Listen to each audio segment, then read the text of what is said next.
When Daniel walked into a fancy restaurant for his first blind date in years, he had no idea the woman sitting across from him was Isabella Vaughn, the billionaire CEO who paid his salary. A fateful night changed everything as the lines between power and love began to blur. Follow this story to the end, like and comment with the city you're currently viewing to let me know how far my story has progressed. Daniel Carter stood in front of his bathroom mirror, adjusting his collar for the third time. The fabric felt stiff against his neck, unfamiliar. He couldn't remember the last time he'd worn a button-down shirt that wasn't for a work presentation. The reflection staring back at him looked tired, lines around his eyes that hadn't been there 5 years ago, jaw tight with the kind of tension that came from raising a kid alone while juggling 60-hour work weeks. "Dad, you look weird." He turned to find his daughter Mia leaning against the doorframe, arms crossed. She was 8 now, sharp as hell, with his dark hair and her mother's ability to cut straight through his bullshit. "Thanks, kid. Real confidence booster." "I mean, you look okay. Just not like you." She tilted her head. "Uncle Ryan made you do this, didn't he?" Daniel sighed, running a hand through his hair, and immediately regretting it when he remembered he'd actually tried to style it. "Your uncle thinks I need to get back out there." "What does that even mean?" "It means he won't stop bugging me until I go on this stupid date." Mia's eyes lit up. "A date? With who?" "No idea. That's kind of the point of a blind date." "That's so weird." She wrinkled her nose. "What if she's like really mean or boring? Then I'll eat fast and come home." He grabbed his jacket from the bed. "Mrs. Patterson's downstairs. Don't give her a hard time about bedtime." "I'm not 6, Dad. Could have fooled me last Tuesday when you tried to convince me that midnight was a social construct." She grinned, and for a second he saw the little girl who used to think he could fix anything. These days, she was growing up faster than he could keep pace with, asking questions he didn't always have answers to, pushing back against rules that used to be gospel. "Be good," he said, kissing the top of her head. "Have fun," she called as he headed downstairs. "Try not to be weird." The drive into downtown Chicago gave him too much time to think. His brother Ryan had been relentless about this for months, ever since Daniel had made the mistake of mentioning that work was going well and Mia was adjusting to 3rd grade. Ryan had taken that as code for, "My life is so empty and joyless that I desperately need romantic intervention," and had apparently decided to play matchmaker. Daniel had resisted, hard. But Ryan had a way of wearing people down, showing up at his apartment with takeout and guilt trips, texting him articles about how children of single parents did better when their parents modeled healthy relationships. That last one had been a low blow. So here he was, driving to some upscale restaurant he'd never heard of, about to meet a woman whose name he didn't even know. All because saying no one more time would have meant enduring another lecture about not letting the past define his future. The past. Christ. He didn't want to think about that tonight. The restaurant was called Luminaire, tucked into a neighborhood he'd only ever driven through on his way to somewhere else. The kind of place with a minimalist sign and windows that didn't show you what was inside. He pulled up to the valet, feeling immediately out of place, when a kid who couldn't be older than 19 took his keys and handed him a ticket without making eye contact. Inside was worse. All low lighting and polished surfaces, tables spaced far enough apart that conversation stayed private. The kind of ambient music that probably cost more to license than his car payment. The host, not a hostess, a host, in a suit that looked tailored, greeted him with a smile that was professionally warm and personally indifferent. "Reservation name?" "Carter. I'm supposed to be meeting someone." The host glanced at his tablet. "Of course. Your party has already arrived. Right this way." Daniel followed him through the dining room, trying not to calculate how much this meal was going to cost. Ryan had insisted on picking up the tab. My treat for being a good sport. But Daniel still felt the price tag hovering over everything. Cloth napkins, candles in actual glass holders, a wine list on its own leather-bound menu. They rounded a corner into a more secluded section of the restaurant, and the host gestured to a table near the window. "Enjoy your evening." Daniel's first thought was that there had been a mistake. The woman sitting at the table couldn't possibly be his date. She was too everything. Too poised, too elegant, too much like someone who belonged in this restaurant and 1,000 others like it. dark hair falling in waves past her shoulders, a black dress that was simple and probably cost more than his rent, the kind of posture that came from years of knowing exactly how much space you were allowed to take up. His second thought, arriving about half a second after the first, was much worse. He knew her. Not personally, not really. But he'd seen her in meetings from a distance. Company-wide emails with her signature at the bottom. The quarterly all-hands where she stood on a stage and talked about growth targets and strategic vision while he sat in the back row and tried to stay awake. Isabella Vaughn, his boss. Not his direct boss, there were layers of management between them, but functionally, yes. The CEO of the company he'd worked at for 3 years. The billionaire whose face sometimes showed up in business magazines in the break room. She looked up as he approached, and he watched the exact same realization hit her. Her expression didn't change much. She was too controlled for that, but something flickered in her eyes. Surprise. Then recognition. Then something that might have been horror, quickly buried. For a long moment, neither of them said anything. Mr. Carter. Her voice was level, professional. The same tone she used in meetings when someone presented a quarterly report. Ms. Vaughn. His voice came out rougher than he intended. I think there's been a mistake. I think several mistakes have been made. She set down her water glass with precision. Did Ryan set this up? Ryan's my brother. You know him? He works in our marketing department, 3rd floor. She exhaled slowly, and he caught the first crack in her composure. He approached me last month, said he had a friend who might be a good match. I didn't realize... She stopped. I should have asked more questions. Daniel's brain was still trying to catch up. His brother worked on the same floor as the CEO. Since when did Ryan have that kind of access? And why the hell would Isabella Vaughn agree to a blind date set up by someone from marketing? This is... He couldn't finish the sentence. Too many words competed for space. Inappropriate. Awkward. A potential HR nightmare. I should go. Wait. She held up a hand. Not a command, but not quite a request either. Sit, please. Every instinct told him to walk away. To apologize, make some excuse about a family emergency, and get the hell out before this got any more complicated. But something in her expression stopped him. She looked not vulnerable, exactly. Isabella Vaughn probably didn't do vulnerable. But there was something there. A flash of the same discomfort he felt, maybe. Or just the recognition that leaving now would make this story something people whispered about in break rooms for months.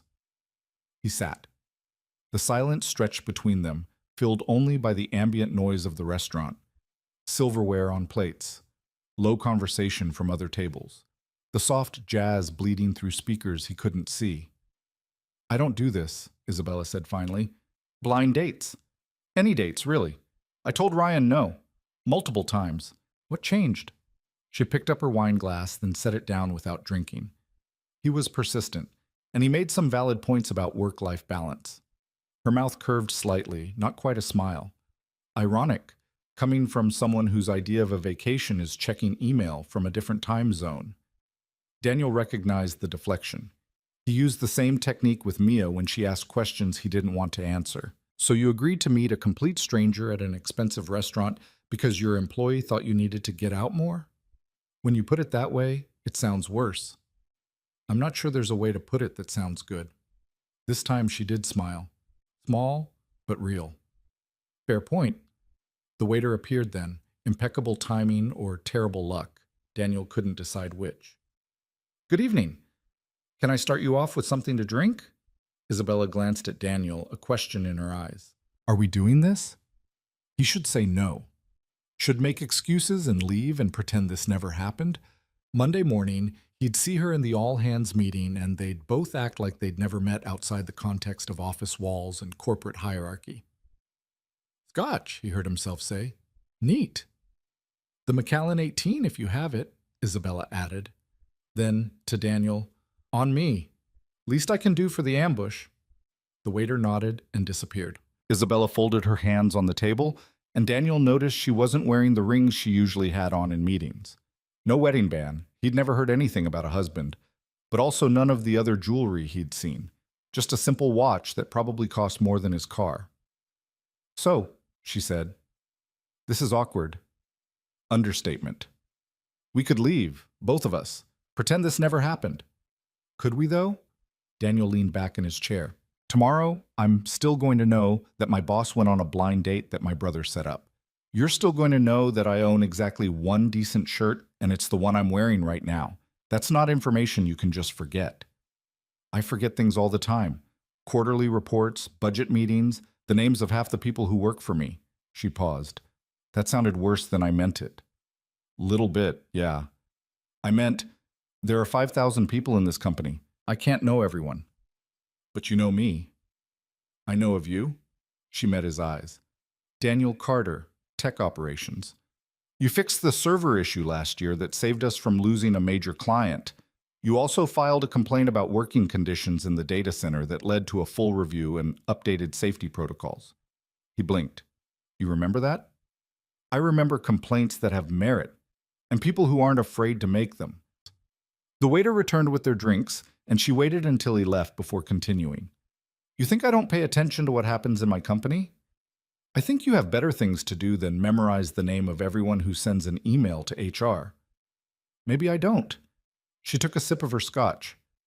Or maybe I've learned that the people who speak up are usually the ones worth listening to. Daniel didn't know what to do with that. In 3 years at Vaughn Technologies, he'd never had a conversation with Isabella Vaughn that lasted longer than 30 seconds.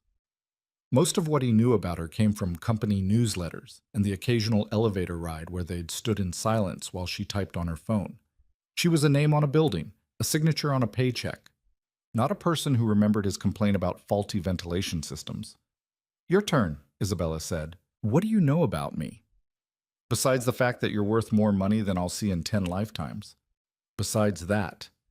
He considered lying, softening it, but something about the way she was looking at him, direct, unflinching, made him think she'd see through it. Not much, honestly. You started the company 7 years ago, grew it fast. You're on a bunch of boards and committees that I can't keep track of. You give good speeches about innovation and disruption, but you also make sure the coffee in the break room doesn't taste like motor oil, which is more than I can say for my last job. That's it? That's all that matters to me. I don't care where you went to college or what your favorite color is or any of that stuff. I care that my paycheck's clear and my work environment doesn't suck. He paused. And I guess I care that you apparently remember me filing a complaint about broken air conditioning, which is weird, but in a good way. She studied him for a moment, and he had the uncomfortable feeling of being assessed. Not judged. He'd been judged by people a lot less impressive than Isabella Vaughn, but measured, like she was trying to figure out if he was being honest or just telling her what she wanted to hear. I grew up in Lansing, she said abruptly. Michigan. My dad worked in a factory. My mom cleaned houses. We didn't have money for college, so I worked 3 jobs and got loans I'm still paying off, even though I probably could write a check for the full amount tomorrow. She twisted the stem of her wine glass. I don't tell people that. The official bio says I worked my way through school, which is true, but it doesn't mention the part where I lived in my car for a semester because I couldn't afford rent and tuition. Daniel didn't say anything. Wasn't sure what to say. This wasn't the version of Isabella Vaughn that existed in company emails. I'm not telling you this for sympathy, she continued. I'm telling you because I want you to understand that I'm not... She gestured vaguely. I didn't grow up like this. The money, the restaurants, all of it, that came later. And sometimes I think people assume I don't remember what it's like to check your bank account before buying groceries, but I do. I remember all of it. Why are you telling me? Because you asked what you should know about me, and that's what matters. Not where I went to college or what my favorite color is. She met his eyes.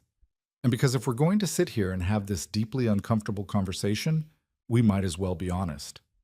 The waiter returned, asking if they were ready to order. Neither of them had looked at the menu. Isabella ordered something Daniel didn't catch, too focused on trying to reconcile the woman across from him with the figure he'd built up in his head. The untouchable CEO, the billionaire who lived in a different world. She was still those things, but she was also someone who remembered living in her car, who paid attention to complaints about ventilation, who agreed to a blind date because an employee in marketing wouldn't stop asking. I have a daughter, Daniel said once the waiter left. Mia, she's 8. Her mom and I, that didn't work out. He left when Mia was 3. Haven't heard from her since. Isabella's expression shifted. Not pity, he would have hated that, but something closer to understanding. That's hard. Some days more than others. Mia's great. Smart, funny, doesn't take shit from anyone, including me. He smiled despite himself. But raising a kid alone while working full-time isn't exactly the life I imagined at 25. What did you imagine? Doesn't matter. That life didn't happen. It matters if it's still taking up space in your head. He looked at her, surprised by the directness. You always this blunt? Usually more so. I'm being polite because this situation is already a disaster. She leaned forward slightly. But yes, I don't see the point in dancing around things. Life's too short, and I spend too much of it in meetings where everyone's afraid to say what they actually think. Must be lonely. It is. She said it simply, without self-pity, a statement of fact. I have colleagues, employees, board members, people who want things from me or want to be associated with me. I don't have many friends, and dating, she laughed, sharp and humorless. Dating is impossible when everyone either wants your money or is intimidated by it. I'm definitely intimidated by it. Good. That means you're honest. She took another sip of scotch.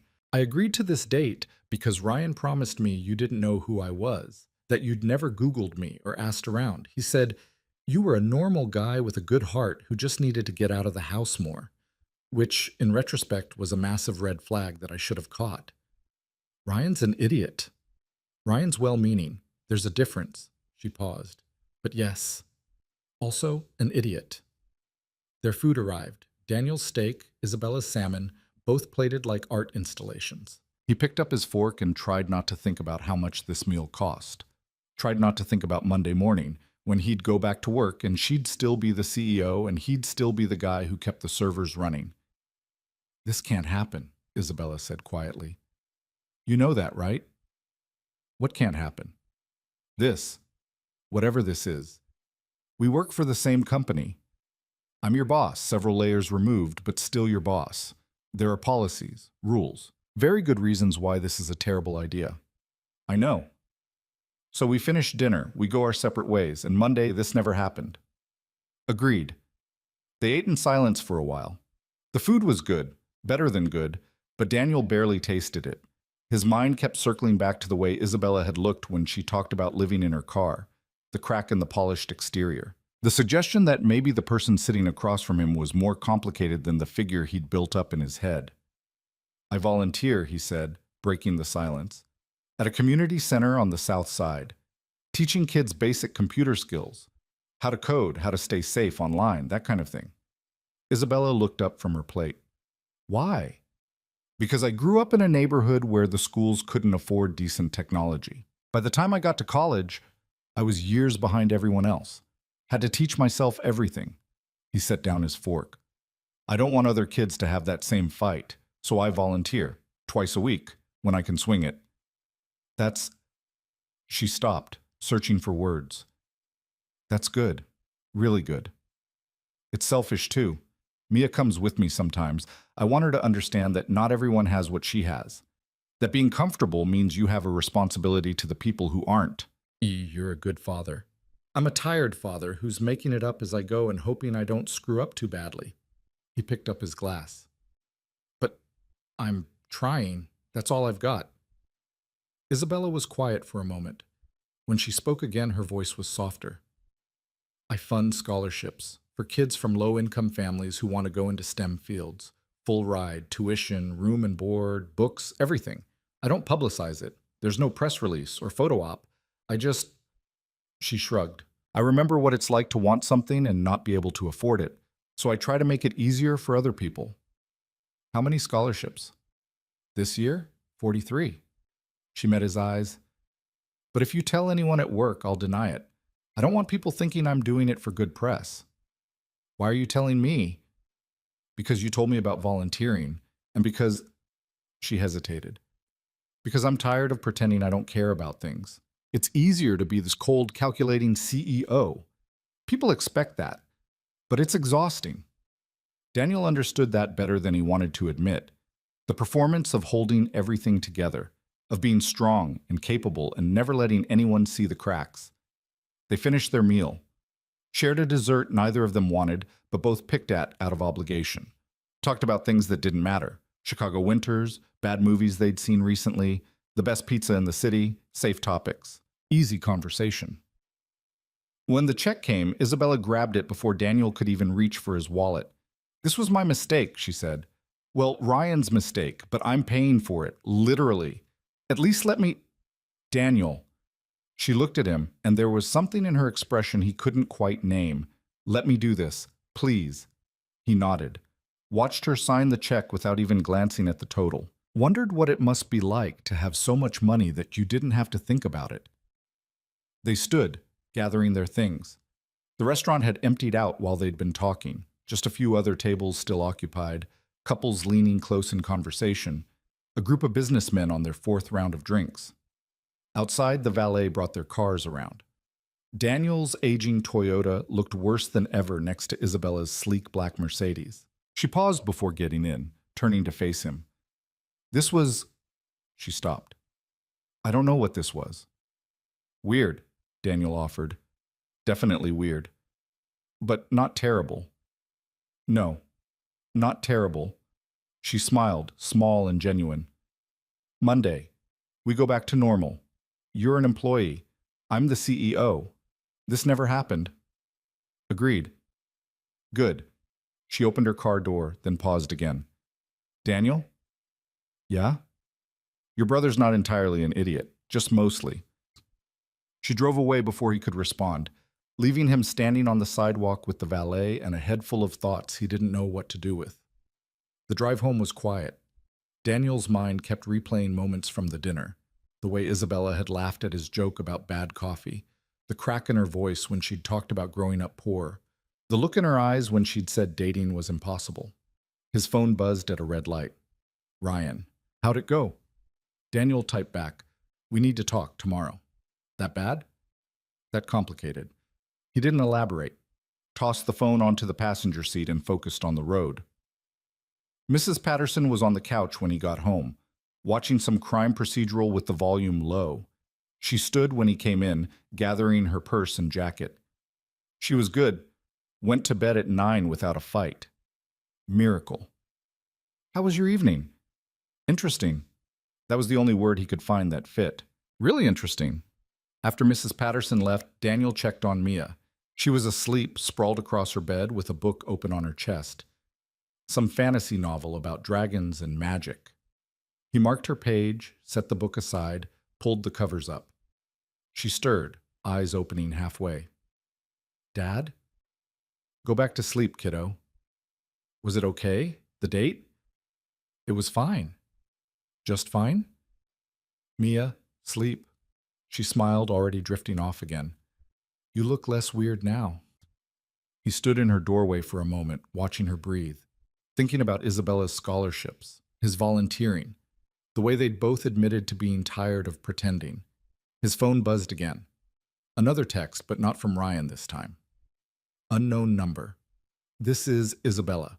Ryan gave me your number. I hope that's okay." His finger hovered over the screen. It wasn't okay. It was the opposite of okay. This was exactly the kind of thing they'd agreed not to do. He should delete it. Block the number, go to bed and wake up Monday and pretend the evening had never happened. He typed back, "It's okay." 3 dots appeared, disappeared, appeared again. I shouldn't have texted. Probably not. But I wanted to say thank you for staying, for being honest, for not treating me like I'm made of glass.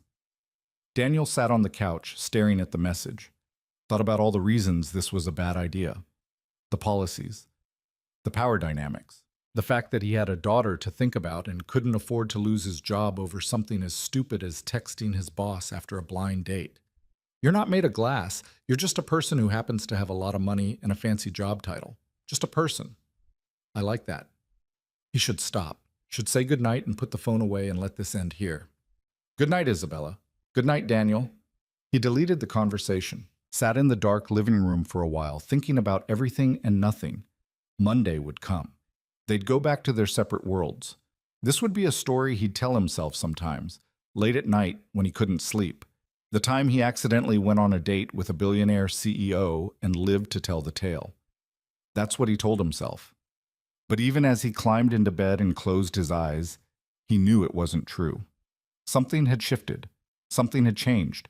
And Monday was going to be a hell of a lot more complicated than he wanted to admit. Monday morning came too fast. Daniel woke up to Mia jumping on his bed at 6:30, already dressed for school and holding a waffle she'd apparently made herself. It was burned on one side and still frozen in the middle, but he ate it anyway because the look on her face told him she was proud of the attempt. "You're up early," he said, checking his phone. No new messages. He'd checked 3 times already since waking up, which was ridiculous and he knew it. "Field trip today, Science Museum." She bounced on her heels. "Can I have money for the gift shop?" "How much?" 20? Try again. 10? He pulled a 10 from his wallet, then added a 5. "Don't spend it all on candy." "I'm not 6, Dad." "You say that a lot lately." "Because it's true a lot lately." She grabbed her backpack. "Are you okay? You look weird again." "I look the same as I always do." "No, you look like you do when you're thinking too hard about something. Like when the servers crash and you get that face." He didn't have a face, except apparently he did, and his 8-year-old could read it better than he could hide it. "I'm fine. Just tired." Was the date really that bad? It wasn't bad. It was just... He stopped, because how the hell was he supposed to explain this to a kid? It was complicated. "Are you going to see her again?" "No." "Why not?" "Because sometimes things are complicated in ways that make them impossible." Mia frowned, processing this. "That's a grown-up answer. I hate grown-up answers." "Yeah, well, welcome to my world." He dropped her at school and sat in the parking lot for 10 minutes afterward, watching kids stream through the doors, thinking about what he was going to say if he ran into Isabella at work, thinking about whether he should have responded to her text differently, thinking about all the ways this could go wrong if he wasn't careful. His phone rang. Ryan. Daniel answered on the 3rd ring. "We need to talk." That's exactly what I was going to say. "Coffee in 20? I'm already late for work." "This won't take long. There's a place near your office, Bruno's." Daniel sighed. "Fine, 20 minutes." Bruno's was the kind of coffee shop that served drinks with too many words in their names and charged $7 for something that used to cost $2. Ryan was already there, sitting at a corner table with 2 cups in front of him. "I got you a black coffee. Figured you wouldn't want any of the fancy stuff." "Smart." Daniel sat down, took a long drink. It was good coffee, at least. "What the hell were you thinking?" "I was thinking my brother hasn't been on a date in 5 years and needed a push."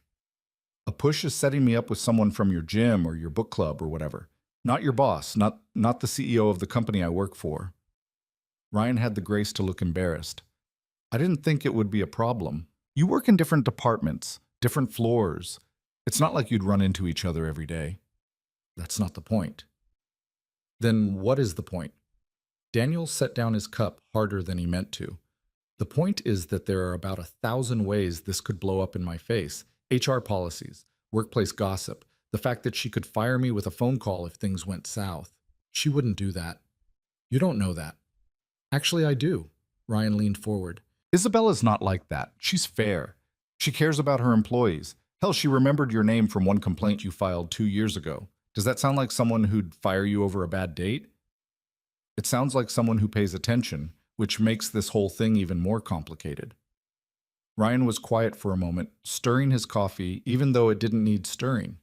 "How did it go, really?" Daniel thought about lying. But this was Ryan, who'd been there when Mia's mom left, who'd helped him move into his apartment and watched Mia every time Daniel had to work late.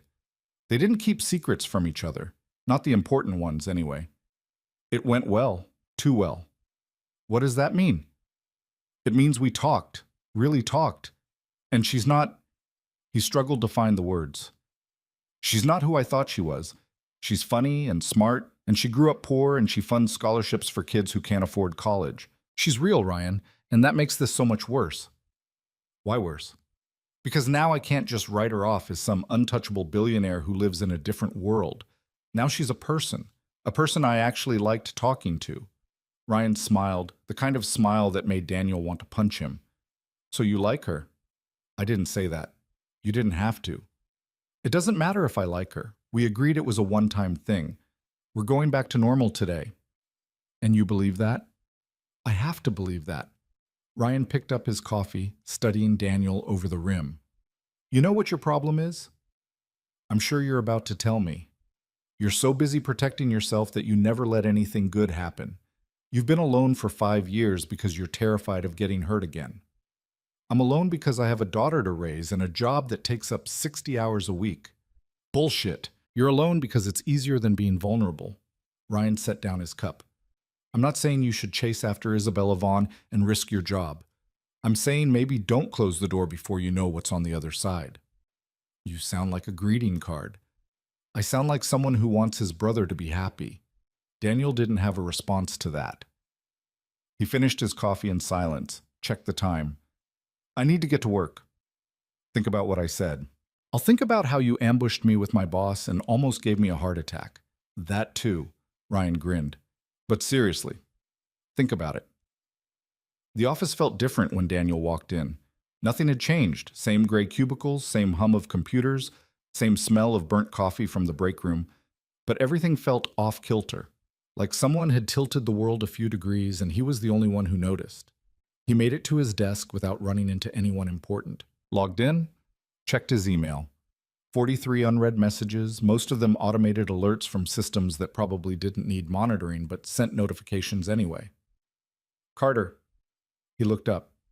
His manager, Steve, stood at the entrance to his cubicle, holding a file folder and looking annoyed. Steve always looked annoyed. It was his default expression. Yeah? Conference room B, 10 minutes. What's this about? Performance review. Daniel's stomach dropped. That's not scheduled until next month. Plans changed, 10 minutes. Steve walked away before Daniel could ask anything else.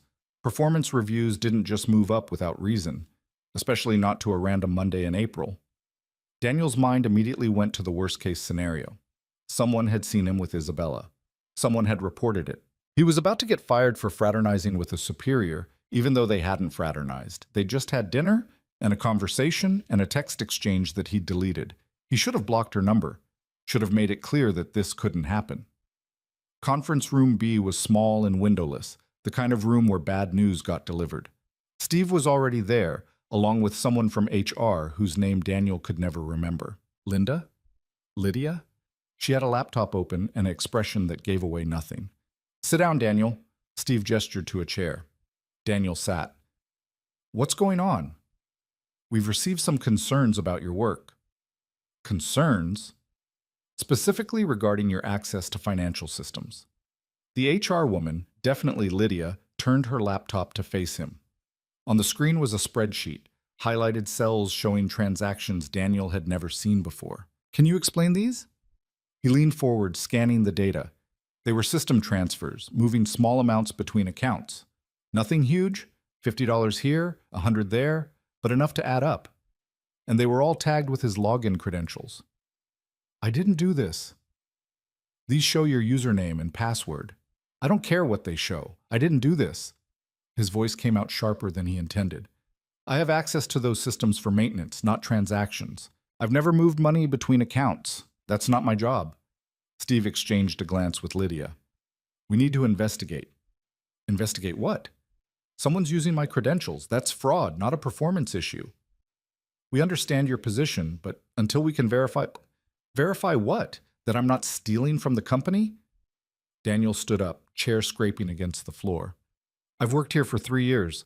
I've never had a single complaint about my integrity. And now you're accusing me of financial fraud based on a spreadsheet? We're not accusing you of anything, Lydia said, her voice maddeningly calm. We're simply investigating irregularities. By suspending me? By asking you to step back from financial system access until we can determine what happened.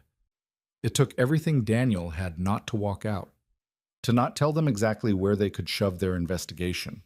But he had Mia to think about, bills to pay, a life that depended on this paycheck clearing every 2 weeks. Fine, investigate. But I didn't do this. We appreciate your cooperation, Steve said, standing. You can return to your regular duties for now. We'll be in touch. Daniel left the conference room feeling like he'd been hit by a truck. His hands were shaking, adrenaline and anger mixing into something that made his chest tight. He walked past his cubicle, past the break room, straight to the stairwell where no one would see him lose his composure. He sat on the steps, head in his hands, trying to breathe through the panic. This wasn't real. This couldn't be real. He'd done everything right, followed every protocol, never accessed anything he wasn't supposed to access. Someone had set him up. The thought arrived cold and clear. Someone with access to his credentials had used them to move money, and now he was taking the fall. The question was who? And why? His phone buzzed, a text from an unknown number, but he recognized it immediately. "Are you okay?" Isabella. Of course she knew. She probably got alerts about every investigation in the company, probably had the spreadsheet on her desk right now. He shouldn't respond. This was exactly the kind of thing that could make everything worse, but his fingers moved before his brain caught up. Been better. "I heard about the meeting. You mean the meeting where I got accused of stealing?" "You weren't accused. They're investigating irregularities." "Same thing. 3 dots appeared, disappeared, appeared again." "It's not the same thing, and for what it's worth, I don't believe you did it." Daniel stared at the message. She didn't believe him. The CEO of the company, who had every reason to assume he was guilty, didn't believe he'd stolen money. "Why not?" "Because I pay attention to the people who work for me. And you're not someone who steals. You don't know me well enough to make that call." "I know enough." He wanted to believe her, wanted to trust that this would blow over and everything would go back to normal. But normal had been slipping away since Friday night, and he wasn't sure he could get it back. "I can't lose this job." "You won't. You can't promise that. Watch me." The dots disappeared. No follow-up. Just those 2 words, confident and absolute. Like she could fix this with sheer force of will. Maybe she could. She was Isabella Vaughn. She'd built a company from nothing, survived in an industry that chewed people up and spit them out. If anyone could make a problem disappear, it was her. But that wasn't how this was supposed to work. He wasn't supposed to need rescuing, and she wasn't supposed to be the one doing the rescuing. He deleted the conversation again, stood up, straightened his shirt, and went back to his desk. The rest of the day crawled by. Daniel kept his head down, answered emails, ran diagnostics on systems that didn't need diagnostics. Every time someone walked past his cubicle, he tensed, expecting another summons to a conference room. Another accusation. It didn't come. By 5 o'clock, he was exhausted. Not from the work, he'd barely done any, but from the constant vigilance, the waiting for the other shoe to drop. He picked up Mia from after-school care, listened to her talk about the Science Museum, nodded in the right places even though his mind was elsewhere. She showed him a rock she'd bought at the gift shop, some kind of geode that sparkled when you held it up to the light. "It's supposed to have healing properties," she said. "The lady at the shop said so." "That's just marketing, kiddo." "Maybe, but it's still cool." She turned it over in her hands. "Dad, are you sure you're okay? Why does everyone keep asking me that?" "Because you're doing the thing where you pretend everything's fine, but it's obviously not." He pulled into their apartment complex, parked, turned to face her. "Work stuff. Nothing for you to worry about." "Is it bad work stuff?" "It's complicated work stuff." Another grown-up answer. "I'm a grown-up. That's all I've got." She studied him with those 2 old eyes, the ones that saw more than he wanted her to see. "If something's wrong, you'd tell me, right? If it's something you need to know about, yes. But you get to decide what I need to know. That's how being a parent works." She didn't look satisfied with that answer, but she dropped it, grabbed her backpack and her geode, and headed inside. Daniel followed, feeling the weight of the day settle into his bones. He made dinner, spaghetti from a jar, nothing fancy, and they ate in front of the TV because neither of them had the energy for conversation. Mia did her homework at the kitchen table while he cleaned up, and by 8:30 she was in bed with another fantasy novel, this one about wizards and ancient prophecies. "Night, Dad." "Night, kiddo." He was halfway down the hall when she called out again. "Dad?" "Yeah?" "I think grown-ups make things more complicated than they need to be." He smiled despite everything. "You're probably right." His phone rang at 9:15. Unknown number, but he answered anyway because, at this point, what did it matter? "Daniel Carter?" The voice was unfamiliar. Male, professional, with the kind of neutral tone that meant business. Speaking. This is Marcus Webb from IT Security. I'm calling about the investigation into your account access. Daniel's heart kicked into overdrive. Okay, well, we've been running diagnostics on the financial systems, and we found something interesting. The transactions in question were initiated from an IP address that doesn't match your work computer or any device registered to you. So someone else did it. It appears that way. We're still tracing the source, but I wanted to let you know that as of now, you're no longer under investigation. The relief hit him so hard he had to sit down. You're sure? Positive. We'll have a full report by Wednesday, but the preliminary findings clear you of any wrongdoing.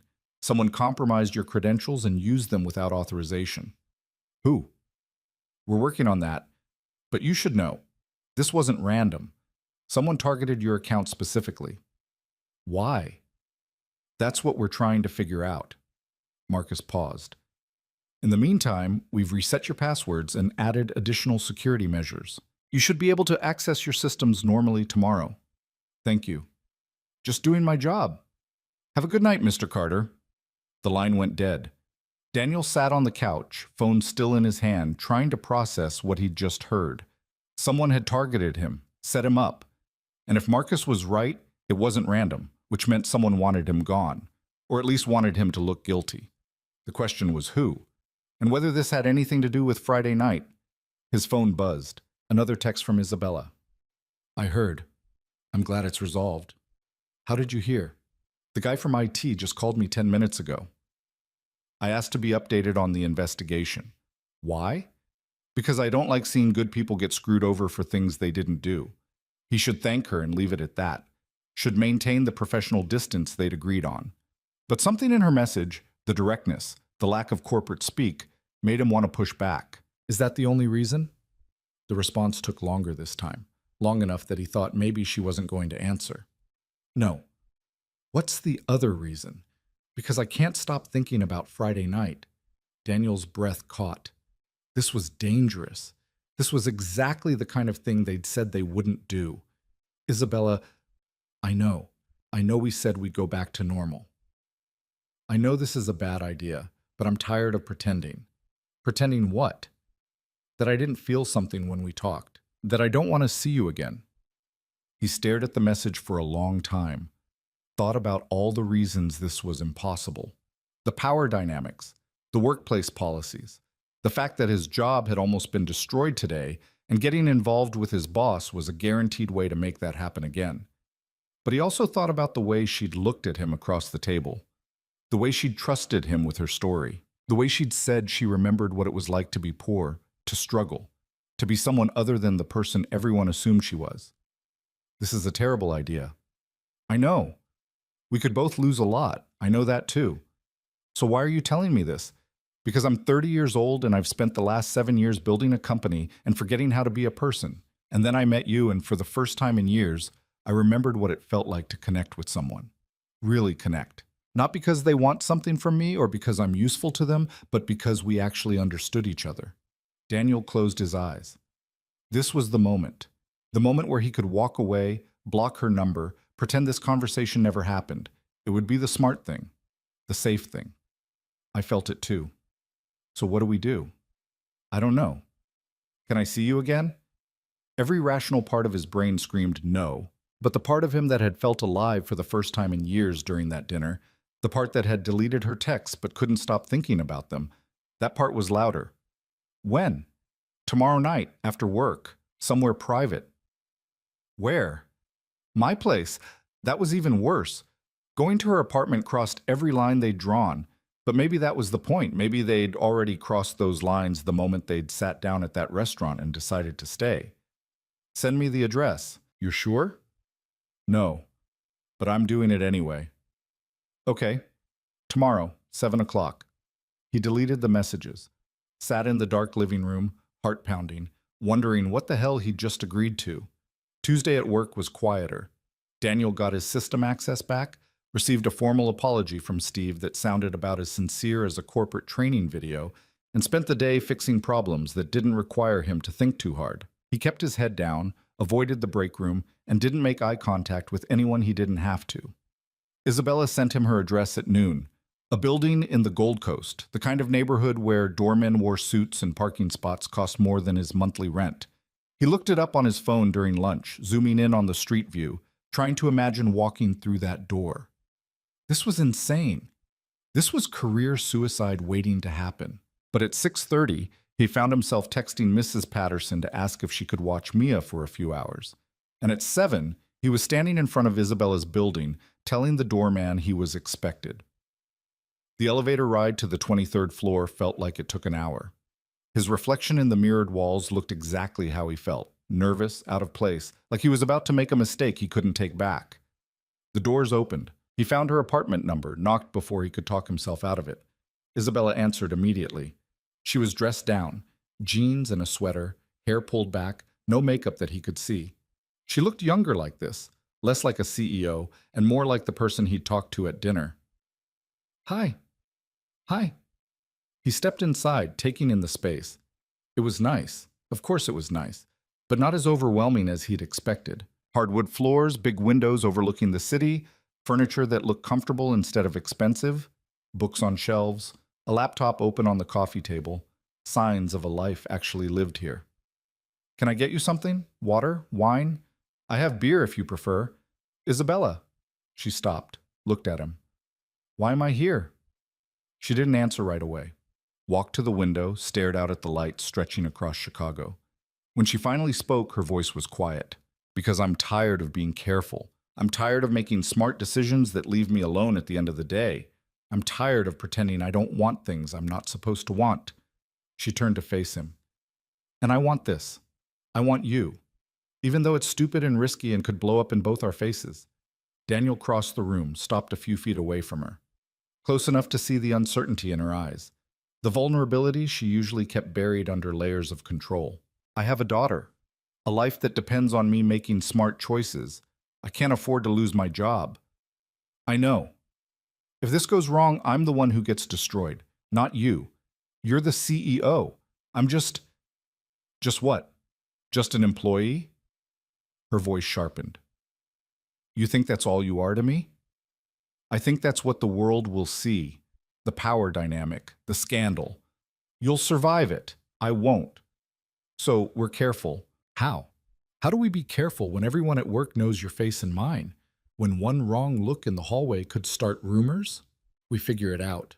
She stepped closer. "I'm not asking you to risk everything. I'm asking you to give this a chance, to see where it goes. And if it goes nowhere, then at least we tried. At least we didn't spend the rest of our lives wondering what if." He wanted to argue, wanted to list all the reasons this couldn't work. But she was standing there looking at him like he was the only person in the world who mattered, and all his careful logic evaporated. "This is a bad idea.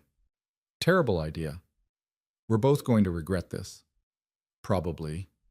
He kissed her, not because it was smart or safe or the right thing to do, but because he'd been thinking about it since Friday night, and he was tired of pretending he hadn't. She kissed him back, her hands finding his shoulders, pulling him closer. When they finally broke apart, both breathing hard, she smiled. "So we're doing this." Apparently, he touched her face, still trying to believe this was real. "But we need rules." "Rules?" "No contact at work, no emails, no texts during business hours. We keep this completely separate from the office." "Agreed. What else?" "No one can know. Not your assistants, not my coworkers. If this gets out before we're ready, it won't. I can be discreet. Can you?" "Because you're not exactly anonymous." She laughed. "Fair point, but yes, I can keep a secret when it matters. And if someone finds out anyway, if this becomes a problem, then we deal with it. Together." She took his hand. "I'm not going to let you face this alone, Daniel. Whatever happens, we handle it as a team."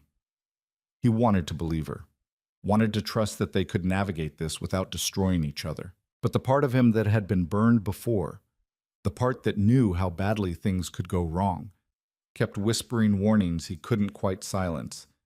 "I need to go. Mia's with the babysitter." "Okay." Isabella walked him to the door. "When can I see you again?" "I don't know. Friday, maybe?" "That's 3 days." "I know." She kissed him again, softer this time. "Be careful driving home." You too. He shook his head. You know what I mean. She smiled. I do. The elevator ride down felt different, lighter somehow, like he'd left some of his careful control on the 23rd floor and couldn't quite get it back. His phone rang before he made it to his car. Ryan. Where are you? Heading home. Why? Because I just saw your car parked in the Gold Coast, and I know you don't know anyone who lives there except... Ryan paused. Tell me you're not doing what I think you're doing. I'm not having this conversation right now. Daniel, I mean it, Ryan. Not now. Just be careful, okay? I know I pushed you into this, but I didn't think... I know what you thought, and I know what I'm doing. Do you? That was the question, wasn't it?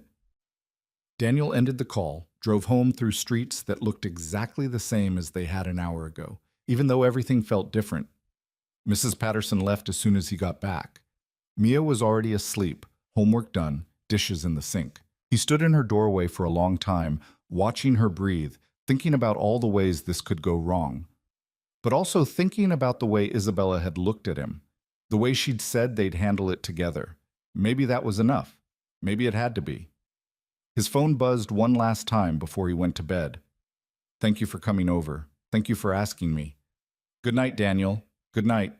He didn't delete the messages this time. Fell asleep with his phone on the nightstand, a small act of rebellion against all the rules they'd just agreed to follow. The next 3 weeks moved in a strange rhythm, days that felt ordinary on the surface but hummed with an undercurrent Daniel couldn't shake. He went to work, picked up Mia from school, volunteered at the community center on Thursdays. Everything looked the same, but underneath his life had split into 2 versions of itself, and he was living both simultaneously. At the office, he was careful, painfully careful. He avoided the executive floor, took stairs instead of elevators when he thought Isabella might be in one, kept his emails professional to the point of being sterile. When they passed in hallways, which happened twice in those 3 weeks, they nodded like strangers. Her face gave away nothing. His probably gave away too much. But Friday nights, and sometimes Tuesdays when Mrs. Patterson could stay late, he drove to the Gold Coast and became someone else. Not someone different, exactly. Just someone who didn't have to measure every word and gesture. Someone who could sit on Isabella's couch with takeout containers spread across the coffee table and argue about whether deep dish or thin crust was real pizza. Deep dish is a casserole, he said one Friday, pointing his chopsticks at her. I will die on this hill. You're going to die on a lot of hills if you keep eating lo mein like that. She was curled up on the other end of the couch, wearing yoga pants and one of his hoodies she'd somehow claimed as her own. And deep dish is an art form. It's bread soup. Take that back. Make me. She threw a fortune cookie at him. He caught it, cracked it open, read the fortune out loud. You will find happiness in unexpected places. He looked up. Well, that's on the nose. Mine says I should play the lottery. She showed him the slip of paper. Clearly, these things are very accurate. They ate in comfortable silence for a while, some documentary playing on the TV that neither of them was really watching. This had become their routine: food, conversation, the careful dance of learning each other without the weight of their professional lives pressing down on them. Mia asked about you again, Daniel said eventually. Isabella set down her container. What did you tell her? That I'm seeing someone. That it's new and complicated and I'm not ready to introduce them yet. How did she take it? She said I used the word complicated too much and that I should just bring you over for dinner so she can decide if she likes you. She sounds terrifying. She is. 8 going on 30. He picked at his noodles. I hate lying to her. You're not lying. You're just omitting the truth. That's the same thing. Isabella was quiet for a moment. Do you want to introduce us? The question caught him off guard. They'd been careful to keep this thing between them contained, separate from the rest of their lives. Meeting Mia would mean acknowledging that this was more than just stolen evenings and careful planning. It would make it real in a way that scared him. I don't know. Maybe. Eventually. He set down his food. What about your life? Am I just this secret you keep locked away? Do your friends know about me? I don't have many friends. That's not an answer. It's the answer. She pulled the hoodie tighter around herself. I have colleagues, business associates, people I see at charity events who make small talk and forget my name the next day. But actual friends? People I trust? That list is very short. How short? 2 people. My assistant Marcus, who's been with me since I started the company, and a woman named Claire I went to college with who now lives in Seattle, and we talk maybe once a month. She looked at him. I'm not good at letting people in, Daniel. I learned early that vulnerability gets weaponized. That's a lonely way to live. It's a safe way to live. Those aren't the same thing. I know. She shifted closer, resting her head on his shoulder. But then you showed up and made me want to be less safe, which is inconvenient. He kissed the top of her head. Sorry for the inconvenience. You should be. They stayed like that until Daniel's phone alarm went off at 10:30, his signal that he needed to leave to get home before Mrs. Patterson's rate went up. Isabella walked him to the door like she always did, kissed him like she was trying to memorize the shape of his mouth. Same time next week? If I can swing it. He touched her face. I'll text you. Be careful driving. Always am. But careful wasn't enough. That became clear the following Tuesday when Daniel walked into work and found his brother waiting by his desk, looking like he'd been up all night. We need to talk, Ryan said without preamble. Daniel glanced around. The office was filling up with the morning crowd, people getting coffee and booting up computers. Not here. They went to the parking garage, found a corner away from the security cameras. Ryan leaned against a concrete pillar, arms crossed, jaw tight. People are talking. Daniel's stomach dropped. About what? About you. About where you've been going on Friday nights. About why you've been so distracted lately. Ryan's voice was low, urgent. Someone from accounting saw your car in the Gold Coast 3 weeks ago. Then again last week. They put it together. Well, put what together? Don't play dumb. They know you're seeing someone. And they know that neighborhood is where Isabella lives because there was this whole thing last year about her buying a penthouse, and it was in the business section of the Tribune. Ryan ran a hand through his hair. They're connecting dots, Daniel, and when those dots connect, this whole thing explodes. Who's they? Does it matter? One person tells another, who tells another, and suddenly everyone knows, or thinks they know. We've been careful. Not careful enough, apparently. Ryan pushed off the pillar. Look, I'm not trying to be a dick about this. I set you 2 up. I wanted this to work. But I also don't want to see you get destroyed because someone in accounting likes to gossip. Daniel leaned against the wall, the cold concrete seeping through his shirt. What do I do? End it, or come clean. Those are your options. Coming clean means HR investigations. Conflict of interest reviews, probably losing my job. And ending it means you give up something that clearly makes you happy. Ryan's expression softened. I'm sorry, man. I really am. But this is the corner you've been backed into. Daniel drove home that night with Ryan's words circling his brain like vultures. End it or come clean. 2 options, both terrible. He picked up Mia from school, helped her with homework, made dinner that neither of them ate much of. She asked if he was okay 3 times before he finally snapped at her. I'm fine, Mia. Can you just drop it? She stared at him, hurt flashing across her face before she buried it. Fine. Whatever. She disappeared into her room. Daniel sat at the kitchen table, head in his hands, hating himself. This was what happened when you tried to live 2 lives. Eventually, the walls between them crumbled and everything collapsed. He texted Isabella at 9. We need to talk. Her response came immediately. What's wrong? Can I come over? Now? Yeah. I'll tell the doorman to expect you. Mrs. Patterson arrived 20 minutes later, giving him a look that said she knew something was wrong but wouldn't push. Mia stayed in her room, door closed, music playing too loud. He knocked once. I have to go out for a bit. I'm sorry for snapping at you. No response.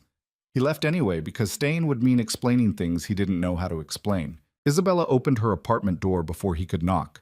She was in work clothes still, which meant she'd come straight home from the office. Blazer, slacks, heels, she kicked off as soon as the door closed. What happened?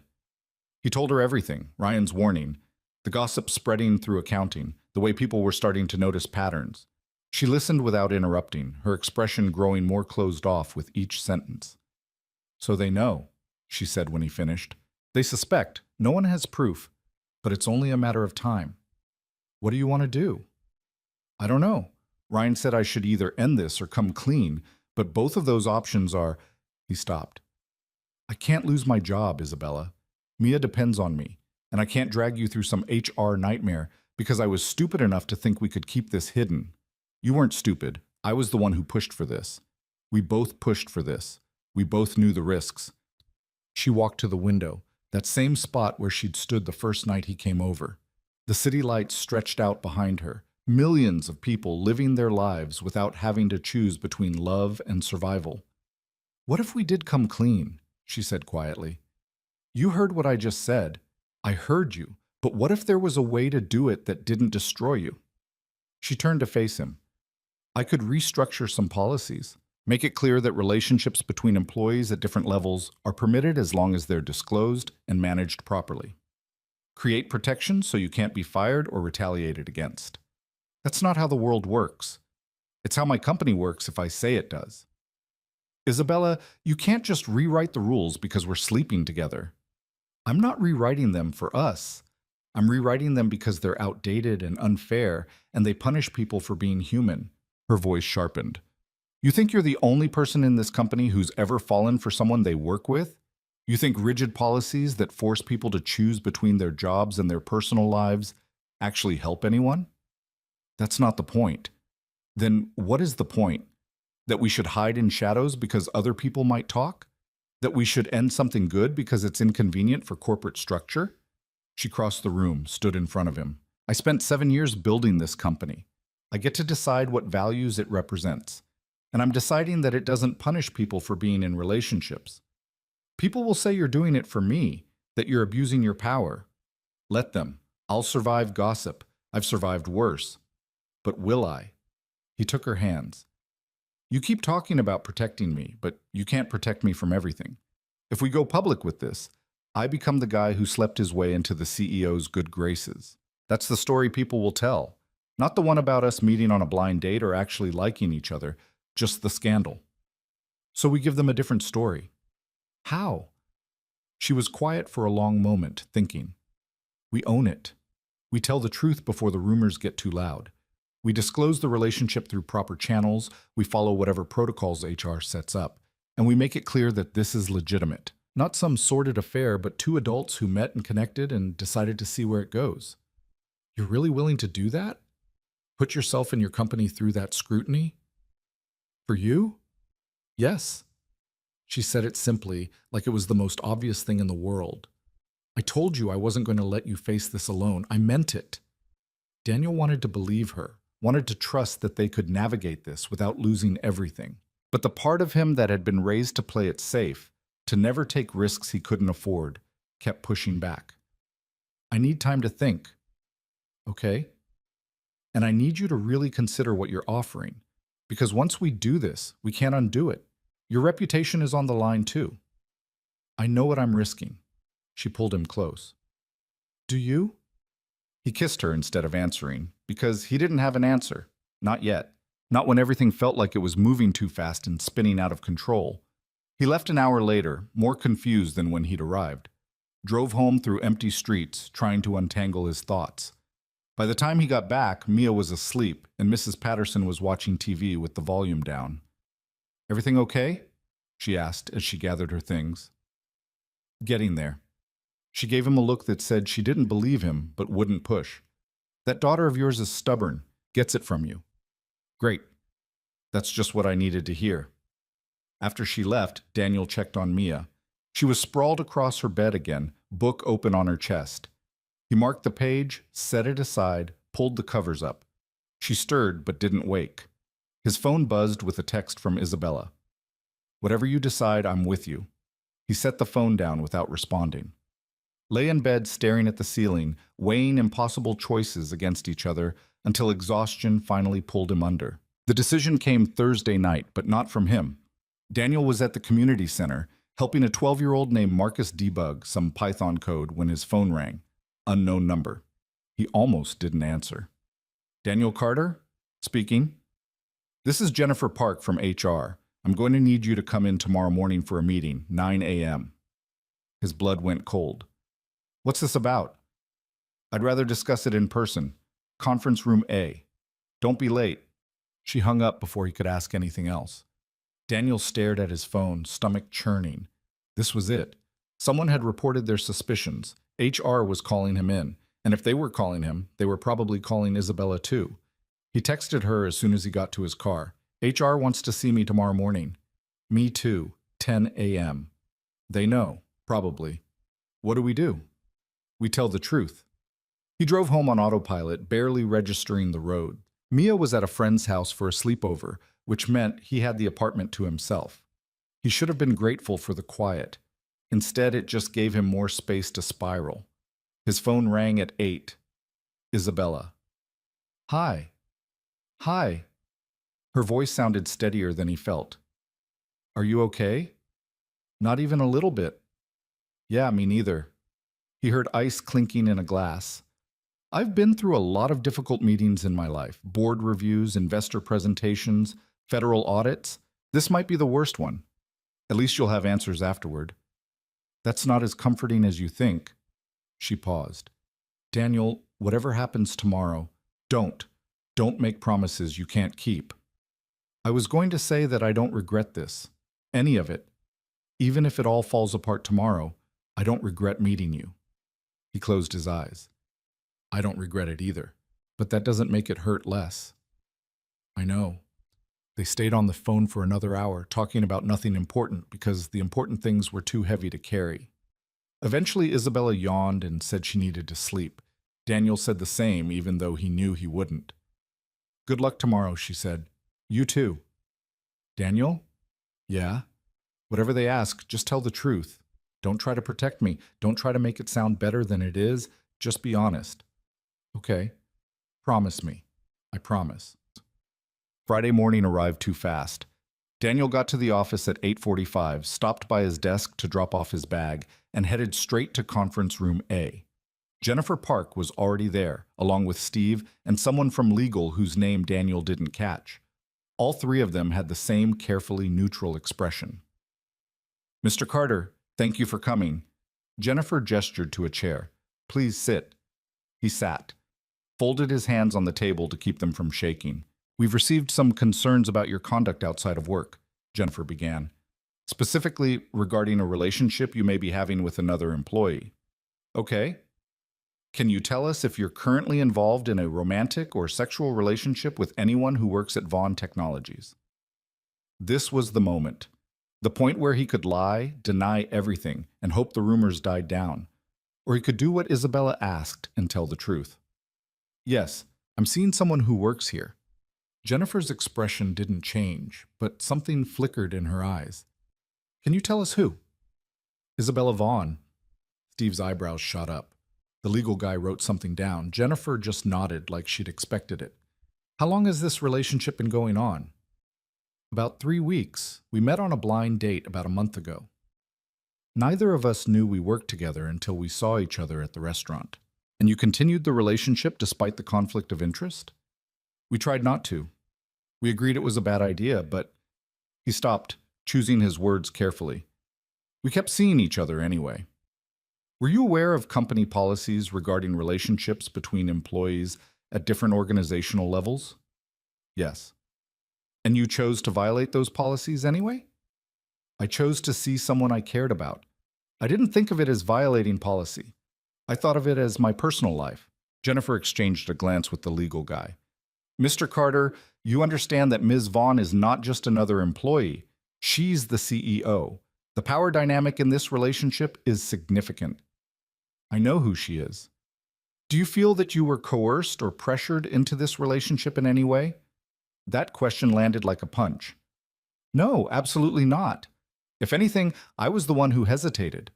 Isabella, Ms. Vaughn, she's been nothing but respectful. But you acknowledge that her position gives her power over your employment. On paper, sure, but that's not how this happened. We met as people first. We didn't even want to work together once we realized the situation. He leaned forward. Look, I know how this looks. I know what people are going to think. But this isn't some scandal where the boss is taking advantage of an employee. We're two adults who met by accident and decided to see where it went. That may be true, but perception matters, especially when it comes to workplace ethics. Jennifer closed her folder. We're going to need to conduct a full investigation. That means interviews with other employees, a review of any work-related interactions between you and Ms. Vaughn, and an assessment of whether this relationship has created any conflicts of interest. How long will that take? A few weeks, probably. In the meantime, you're not suspended, but we do need you to avoid any direct or indirect contact with Ms. Vaughn regarding work matters. No emails, no meetings, no projects where you'd be collaborating. And what happens after the investigation? That depends on what we find.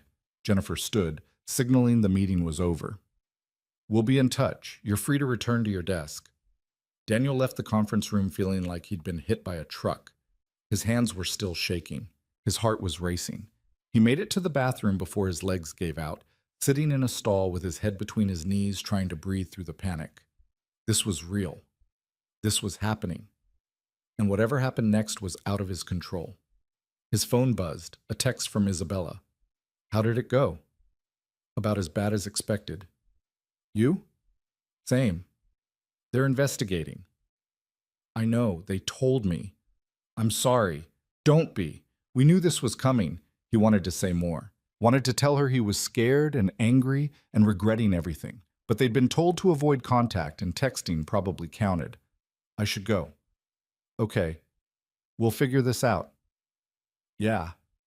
He deleted the messages out of habit, then immediately felt stupid for it. HR was probably going to subpoena his phone records anyway. Nothing was private anymore. Nothing was safe. The rest of the day crawled by. Daniel kept his head down, avoided eye contact, and tried to ignore the whispers that started around lunch. People knew. Of course they knew. HR investigations didn't stay secret, especially when they involved the CEO. Ryan found him at his desk at 4. I heard. Good news travels fast. Are you okay? Do I look okay? Ryan sat on the edge of the desk. For what it's worth, I think you did the right thing. Telling the truth. Doesn't feel like the right thing. It rarely does. Ryan paused. You know there's going to be fallout, right? People are going to talk. They're going to make assumptions. I know. And you're ready for that. Daniel looked at his brother. No, but I don't have a choice. This is happening whether I'm ready or not. Do you love her? The question caught him off guard. He hadn't let himself think about it in those terms. Love was too big, too permanent. Love meant risking everything, and he'd already risked too much. I don't know. That's not a no. It's not a yes either. Ryan stood. Just take care of yourself, okay? And if you need anything, I'm here. Thanks. After Ryan left, Daniel packed up his things and left early. He couldn't stand another hour of sidelong glances and whispered conversations. Couldn't stand being the subject of everyone's speculation. He picked up Mia from her friend's house. She was hyper from too much sugar and not enough sleep, talking a mile a minute about everything they'd done. He let her talk, grateful for the distraction. Can we get pizza for dinner? She asked as they pulled into the apartment complex. Sure. Deep dish? Absolutely not. She grinned. Had to try. They ordered thin crust, ate in front of the TV, watched some animated movie Mia had seen a dozen times. She fell asleep halfway through, curled up against him. He carried her to bed, tucked her in, stood in the doorway watching her for a long time. This was what mattered. Not his job.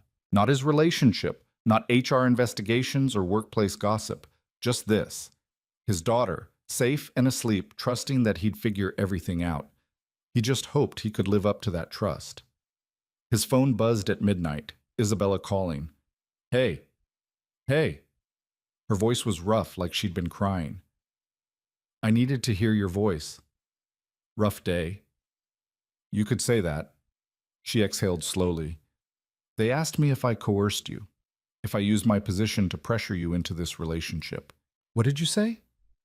I told them the truth, that you're one of the few people who's ever treated me like a person instead of a title, that this was my choice as much as yours, that I'd rather lose my company than lose you. Daniel's breath caught. Isabella, I mean it. I've spent years building Vaughn Technologies. It's my legacy, my identity, everything I've worked for. But it's not everything I am, and I'm tired of pretending it is. What are you saying? I'm saying that if they force me to choose between the company and you, I choose you. You can't do that. Watch me. Isabella, think about what you're saying. Your whole life is tied up in that company.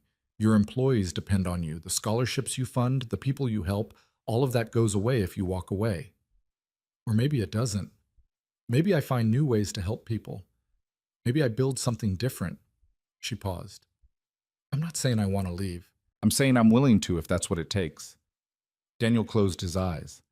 This was too much, too big. He'd never wanted anyone to make that kind of sacrifice for him. We'll figure this out, without you having to give up everything you've built. Promise? I promise I'll try. That's all I need. They stayed on the phone until Isabella's words started slurring with exhaustion and Daniel's eyes couldn't stay open anymore. Before they hung up, she said it again.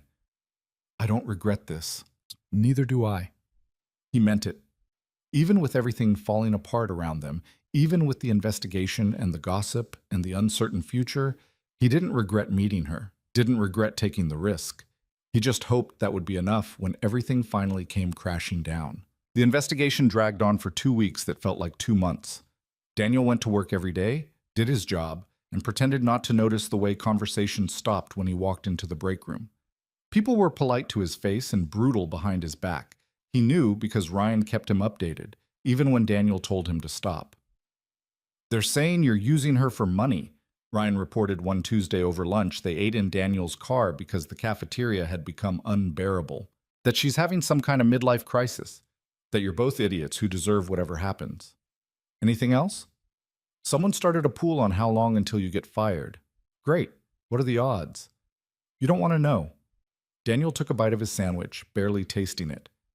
I should have just lied. Said it was someone else, someone who didn't matter. She matters to you. That's the whole problem. No, the problem is that I thought I could have something good without it destroying my life. Ryan was quiet for a moment. For what it's worth, I think she's good for you. I've never seen you this miserable, but I've also never seen you this alive. Before her, you were just going through the motions. Work, Mia, sleep, repeat. Now you're actually living. Living would be a lot easier if people stopped treating me like I committed a crime. Give it time. Eventually, something else will happen and everyone will move on to the next scandal. But Daniel wasn't sure he had time. HR had interviewed half the office, reviewed every email he'd ever sent Isabella, all 3 of them, and they were all about server maintenance, and was now combing through security footage to see if they'd ever been alone together in the building. The answer was no, because they'd been careful. But careful wasn't the same as innocent in the court of public opinion. At home, things were only slightly better. Mia had picked up on his mood, asking fewer questions but watching him more closely. She'd stopped talking about school and friends, like she was afraid any additional stress would break him. It made him feel like the worst father in the world. Dad? She said one night while they were washing dishes. Are you going to lose your job? He froze, hands in soapy water. Where did you hear that? I heard you on the phone. You were talking to Uncle Ryan. Mia, you can't just listen to my conversations. I wasn't trying to. You were being loud. She dried a plate with more focus than necessary. So are you going to lose it? He wanted to lie, wanted to tell her everything was fine and she didn't need to worry. But she was too smart for that, and she deserved better than false comfort. I might. There's a situation at work that's complicated. The woman you're seeing, the one you won't tell me about. How did you... I'm not stupid, Dad. You've been different since you went on that date. Happier, but also more stressed. And you keep checking your phone and leaving the apartment at weird times. She set down the dish towel. Is she the reason you might lose your job? It's not her fault. It's... He searched for the right words. Sometimes things that seem simple turn out to be complicated. And sometimes the rules don't make sense, but you still have to follow them. That's another grown-up answer. Because it's a grown-up situation. She looked at him with those 2 old eyes. Do you love her? It was the same question Ryan had asked, the same question Daniel had been avoiding because answering it meant admitting things he wasn't ready to admit. I don't know yet. Maybe. Then fight for her. Don't just give up because things are hard. It's not that simple. It never is. But you're always telling me to stand up for what I believe in, to not let people push me around just because something's difficult. She grabbed another dish. You should take your own advice. Out of the mouths of 8-year-olds, Daniel finished the dishes in silence, thinking about what she'd said, about fighting instead of just surviving, about standing up instead of hiding. His phone rang at midnight. Not Isabella this time. They'd agreed to limit contact until the investigation wrapped up. This was Jennifer Park. Mr. Carter, I apologize for the late call, but we've completed our investigation and I wanted to inform you of our findings before the official report goes out tomorrow. Daniel sat up in bed, heart pounding. Okay. After extensive review of emails, security footage, personnel records, and interviews with colleagues, we found no evidence of workplace misconduct. Your relationship with Ms. Vaughn appears to have begun outside of work and has been conducted entirely separate from your professional duties. There's no indication of favoritism, coercion, or abuse of power. He let out a breath he didn't know he'd been holding. So I'm cleared? From a misconduct standpoint, yes. However, there's still the matter of the relationship itself and how it should be handled going forward. What does that mean? It means that while you didn't break any rules, the power dynamic still exists. Ms. Vaughn has proposed some policy changes that would allow relationships like yours to continue under certain conditions. The board is reviewing them now. What kind of conditions? Mandatory disclosure, regular check-ins with HR, recusal from any decisions that could directly impact your employment, and a clear reporting structure that ensures accountability. Jennifer paused. It's actually quite comprehensive. She's thought through a lot of scenarios. When will we know if the board approves? The meeting is tomorrow afternoon. I'll contact you as soon as I have an answer.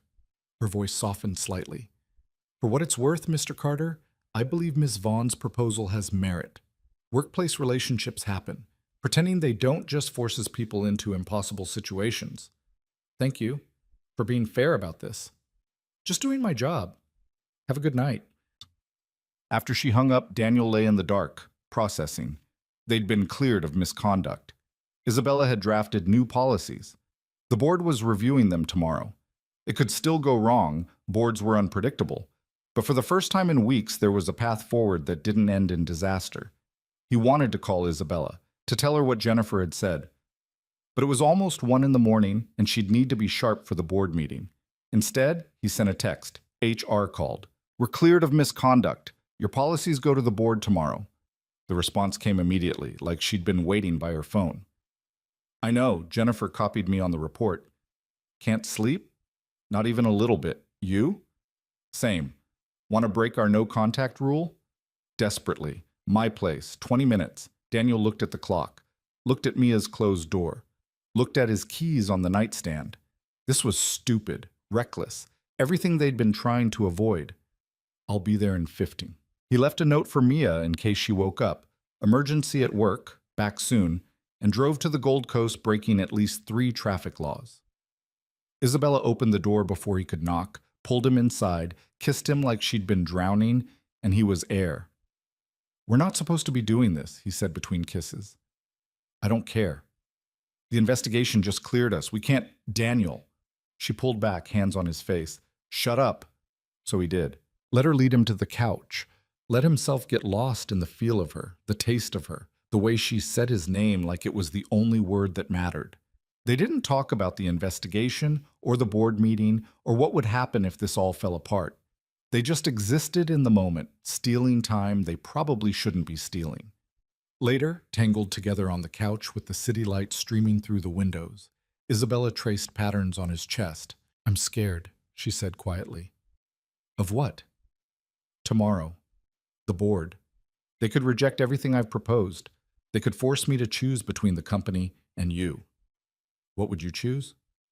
I already told you. I know what you said, but saying it and doing it are different things. She was quiet for a long time. I built this company from nothing. I poured 7 years of my life into it. It's my legacy, my proof that I'm more than where I came from. She shifted to look at him. But it's not my life. You are. Or you could be if we survive this. That's a lot of pressure to put on someone you've known for 2 months. I know. I'm sorry. I don't mean to make this harder than it already is. You're not. He kissed her forehead. I'm scared too. But I'm also sure about this, about you, about wanting to fight for something instead of just letting it slip away because it's complicated. When did you get so brave? My daughter told me to take my own advice. Miss Isabella laughed, the sound breaking some of the tension. Smart kid. Too smart for her own good. He checked his phone. 3:47. I should go. Mia will be up in a few hours, and I don't want her to worry. Okay? Isabella walked him to the door, neither of them wanting to let go. Tomorrow's going to be a long day. I'll be thinking about you. I'll be thinking about you, too. He kissed her one more time, then forced himself to leave before he could change his mind. The drive home was quiet, the streets empty except for delivery trucks and the occasional taxi. By the time he got back to his apartment, the sky was starting to lighten. Mia's door was still closed. His note was where he'd left it. He crumpled it up, tossed it in the trash, and fell into bed for 2 hours of sleep that felt like 2 minutes. The board meeting was scheduled for 2 in the afternoon. Daniel spent the morning at his desk, pretending to work while refreshing his email every 30 seconds. Ryan stopped by at 11 with coffee and moral support. Any word? Nothing yet? It's going to be fine. You don't know that. Neither do you, so we might as well be optimistic. Ryan sat on the edge of the desk. You know, I've been thinking about this whole thing, about how it started. Please don't remind me that this is your fault. Actually, I was going to say that maybe it's not. Maybe you two were always going to meet somehow. Maybe the blind date was just the universe's way of speeding up the inevitable. You sound like one of those fortune cookies. I'm just saying, maybe this was always supposed to happen. All the complications, the drama, the risk, maybe that's part of the story.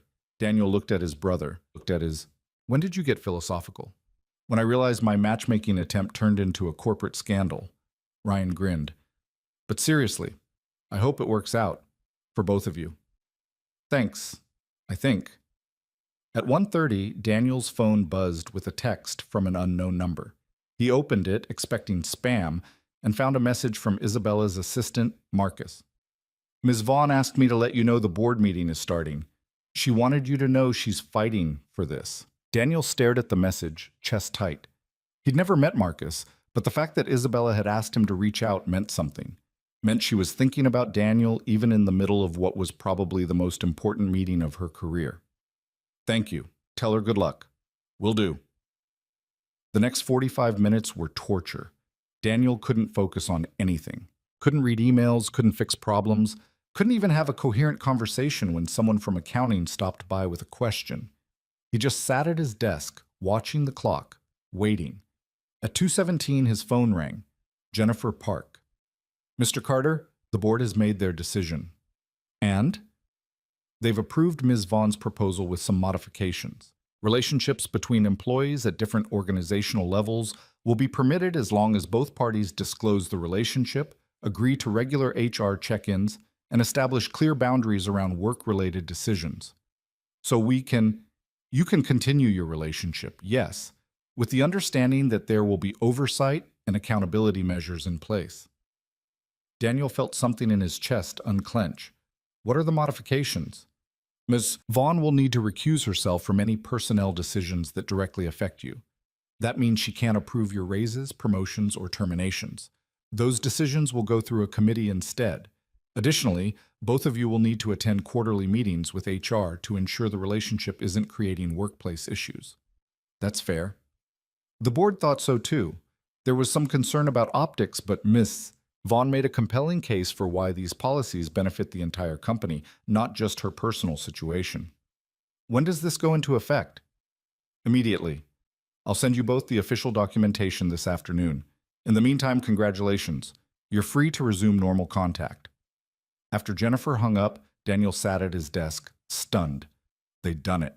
They'd survived the investigation, gotten the policies changed, and come out the other side with their jobs intact. It didn't seem real. His phone buzzed. Isabella. We won, I heard. Are you okay?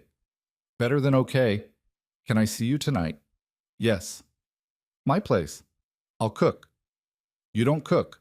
I'll order in and pretend I cooked. Perfect. He was grinning at his phone when Ryan appeared at his cubicle. I take it from that stupid smile that things went well. Board approved the new policies. We're in the clear. Thank Christ, I was running out of ways to look supportive while secretly panicking.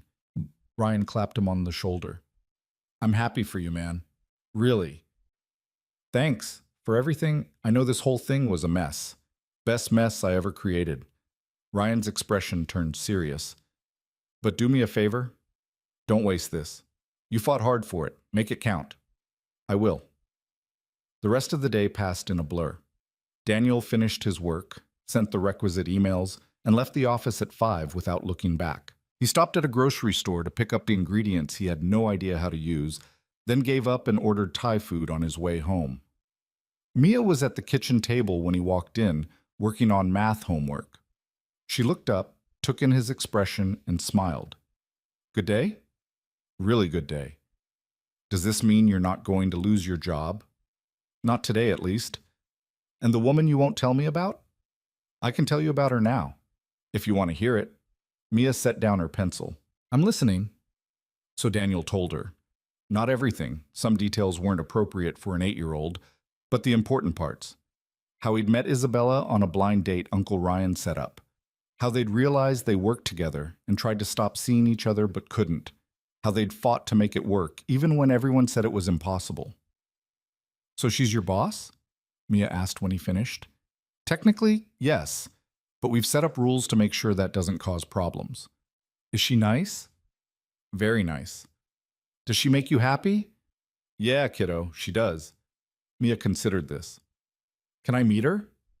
Daniel's heart did something complicated. You want to? If she's important to you, then yeah, I want to meet her. Okay, I'll ask her, but give me a little time, all right? This is all still new. Fine, but not too long. I want to know if she's good enough for you. Pretty sure I'm the one who needs to be good enough for her. Disagree. You're the best dad in the world. She's lucky to have you. Daniel pulled his daughter into a hug, holding on maybe a little too long. When did you get so grown up? I've always been this grown up. You just weren't paying attention. Isabella arrived at 7, carrying a bottle of wine and looking nervous in a way Daniel had never seen. She'd changed out of her work clothes into jeans and a sweater, hair down, minimal makeup. She looked younger, more like the person he'd met at dinner that first night. Hi. Hi. He kissed her, then pulled back. Mia's in her room. She knows you're coming over. She does? Isabella's eyes went wide. You told her? I told her, and she wants to meet you, but not tonight. She's giving us space. Wow, that's a lot. Too much? No, it's perfect. She set down the wine. I'm terrified. Of what? An 8-year-old? Of disappointing her, of not being what she expects, of screwing this up before it even starts. Daniel took her hands. You're not going to screw this up. And Mia's not expecting perfection. She just wants to know you're real, and you're not going to hurt me. I'm definitely real, and I'm definitely not going to hurt you. Then you'll be fine. They ate Thai food on the couch, talked about the board meeting and what came next. Isabella was still processing, still trying to believe that the board had actually approved her proposal. I thought they'd fight me harder, she admitted. I was prepared for a battle, but they saw the logic. They understood that rigid policies don't prevent relationships. They just force them underground. You changed company policy. That's not nothing. I changed it for us. But it'll help other people too. People who've been hiding or scared or forced to choose between their jobs and their personal lives. She leaned against him. Something good came out of this mess. A lot of good came out of it. They stayed up too late, talking about everything and nothing, making plans they'd been afraid to make before. Weekend trips, meeting each other's families, all the normal things that normal couples did without fear of HR investigations. At some point, Mia's door opened and she padded into the living room, rubbing her eyes. Can't sleep, she announced. Daniel started to get up, but Isabella beat him to it. Want me to make you some warm milk? That's what my mom used to do when I couldn't sleep. Mia studied her for a long moment. Daniel held his breath. Okay, Mia finally said. Isabella went to the kitchen, found the milk, poured it into a mug. Mia sat at the counter watching her with open curiosity. You're Isabella. I am, and you're Mia. My dad talks about you a lot. He talks about you all the time. Good things? The best things. Isabella handed her the warm milk. He's really proud of you. He worries too much. That's because he loves you. Mia took a sip of milk, considering. Are you going to stick around? I'm going to try. Trying's not the same as doing. Isabella smiled. You're right. I am going to stick around, as long as your dad will have me. And if things get hard again, then we'll figure it out together. Mia seemed satisfied with that answer. She finished her milk, said goodnight to both of them, and went back to bed. Isabella returned to the couch, looking slightly shell-shocked. That was intense. That was her being easy on you. Wait until she really starts asking questions. I can't tell if I should be excited or terrified. Both. Definitely both. Isabella left around midnight, kissing Daniel at the door like she didn't want to go. He watched her walk to the elevator, waited until the doors closed, then went back inside feeling lighter than he had in weeks. The next few weeks settled into a new rhythm. Daniel and Isabella were careful at work, professional in meetings, cordial in hallways, nothing that would raise eyebrows. But outside the office, they stopped hiding. Isabella came to his apartment for dinner. He went to hers. They went on actual dates in public restaurants where people could see them. And if anyone recognized Isabella, they didn't care anymore. The gossip at work faded as people found new things to talk about. Some colleagues remained judgmental, but most seemed to accept that the relationship was legitimate and wasn't going anywhere. HR's quarterly check-ins were awkward but manageable. The oversight committee approved Daniel's performance review without incident. Life became almost normal, almost boring, in the best possible way.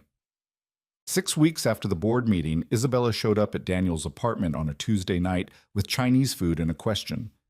I want to meet Mia properly, not just a midnight milk situation. Actually meet her, have dinner together, let her get to know me. Daniel set down his chopsticks. You're sure? I'm sure. If this is going to work long term, I need to be part of your whole life, not just the parts that fit around your daughter. She can be tough on people. I can handle tough. She's going to ask you a million questions. I'll answer them. And if she doesn't like you, Isabella met his eyes, then I'll work harder until she does. Because she's the most important person in your life, and that means she's important to me too. So they planned it. Friday night, pizza and a movie at Daniel's place. Low-key, no pressure, just 3 people getting to know each other. Mia was nervous, which she tried to hide by being extra chatty. Isabella was nervous, which she tried to hide by asking too many questions. Daniel was nervous watching both of them be nervous, which created a feedback loop of awkwardness that somehow worked itself out over pepperoni and breadsticks. What kind of movies do you like? Isabella asked. Fantasy mostly, dragons, magic, that kind of thing. Mia grabbed another slice. What about you? I don't watch many movies. I'm usually working. That's sad. Yeah, it kind of is. My dad works a lot too, but he makes time for movies with me. You should make time for things you like. Isabella smiled. You're right. Maybe you can recommend some movies I should watch? I can make you a list. They watched an animated film about a girl who discovers she's actually a princess, which Daniel had seen at least 15 times. Mia provided running commentary. Isabella asked questions that showed she was actually paying attention. By the end of the night, Mia had decided Isabella was okay, but she needs to watch more movies and stop working so much. After Mia went to bed, Isabella helped Daniel clean up the kitchen. That went well, she said. You think? She didn't hate me? That's a win. She liked you. She's just cautious. Smart kid. Daniel dried a dish thinking about how surreal this was. 2 months ago, he'd been a single father going through the motions, avoiding risk, playing it safe. Now he was standing in his kitchen with a billionaire CEO who'd just watched a princess movie with his daughter. Life was strange. Thank you, he said. For what? For trying, for being here, for fighting through all the bullshit to make this work. Isabella set down the dish she was washing. You don't have to thank me for wanting to be with you, Daniel. That's not a favor. That's just me being selfish. Still, thank you. She kissed him, soapy hands and all, and Daniel thought maybe Ryan had been right. Maybe this was always supposed to happen. All the complications, the drama, the risk, maybe that was just part of their story. The part that made the ending matter. And they weren't at the ending yet. Not even close. They were just getting started. 6 months changed everything and nothing at the same time. Daniel still lived in the same apartment, still drove the same aging Toyota, still worked in tech operations fixing problems most people never knew existed. But the space between those fixed points had filled with something he'd stopped believing he'd ever find again. A life that felt whole instead of just functional. Isabella had become a constant presence, not in the overwhelming way he'd feared, but in the small moments that mattered. Saturday mornings at the farmer's market with Mia, who'd appointed herself as the official taste tester of every cheese sample. Sunday dinners where Isabella attempted to cook and Daniel supervised with varying degrees of success. Weeknight calls when they were both too tired to be charming, but talked anyway because not talking felt worse. The office had adapted too, though not without friction. There were still people who looked at Daniel differently, who questioned whether his project assignments were merit-based or favoritism disguised as policy compliance. The oversight committee helped. Every promotion, every raise, every performance review went through them instead of Isabella. But perception was harder to control than procedure.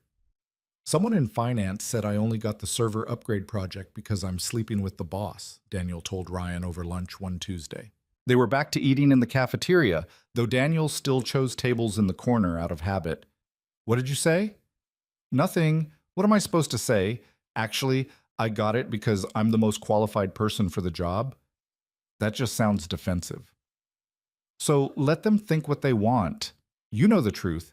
Isabella knows the truth. That's all that matters. Easy for you to say. You're not the one people are talking about. Ryan stabbed at his salad. You're right. I'm the idiot who set this whole thing in motion and then got to watch from the sidelines. Much better position. Daniel smiled despite himself. Still blaming yourself for that? Every day. But also taking credit when things go well, so it evens out. The truth was that things were going well, better than Daniel had let himself hope. The relationship that had started as an impossible complication had settled into something solid, something real. Isabella had learned to leave work at the office most nights, to be present instead of distracted. Daniel had learned to accept help when she offered it, to let someone else carry some of the weight instead of insisting he could handle everything alone. But there were still fractures neither of them talked about. The way Isabella tensed when board members questioned her judgment. The way Daniel flinched when people whispered in hallways. The careful dance they did around certain topics, like the future, like what came next, like whether this thing between them was permanent or just a really good run that would eventually end.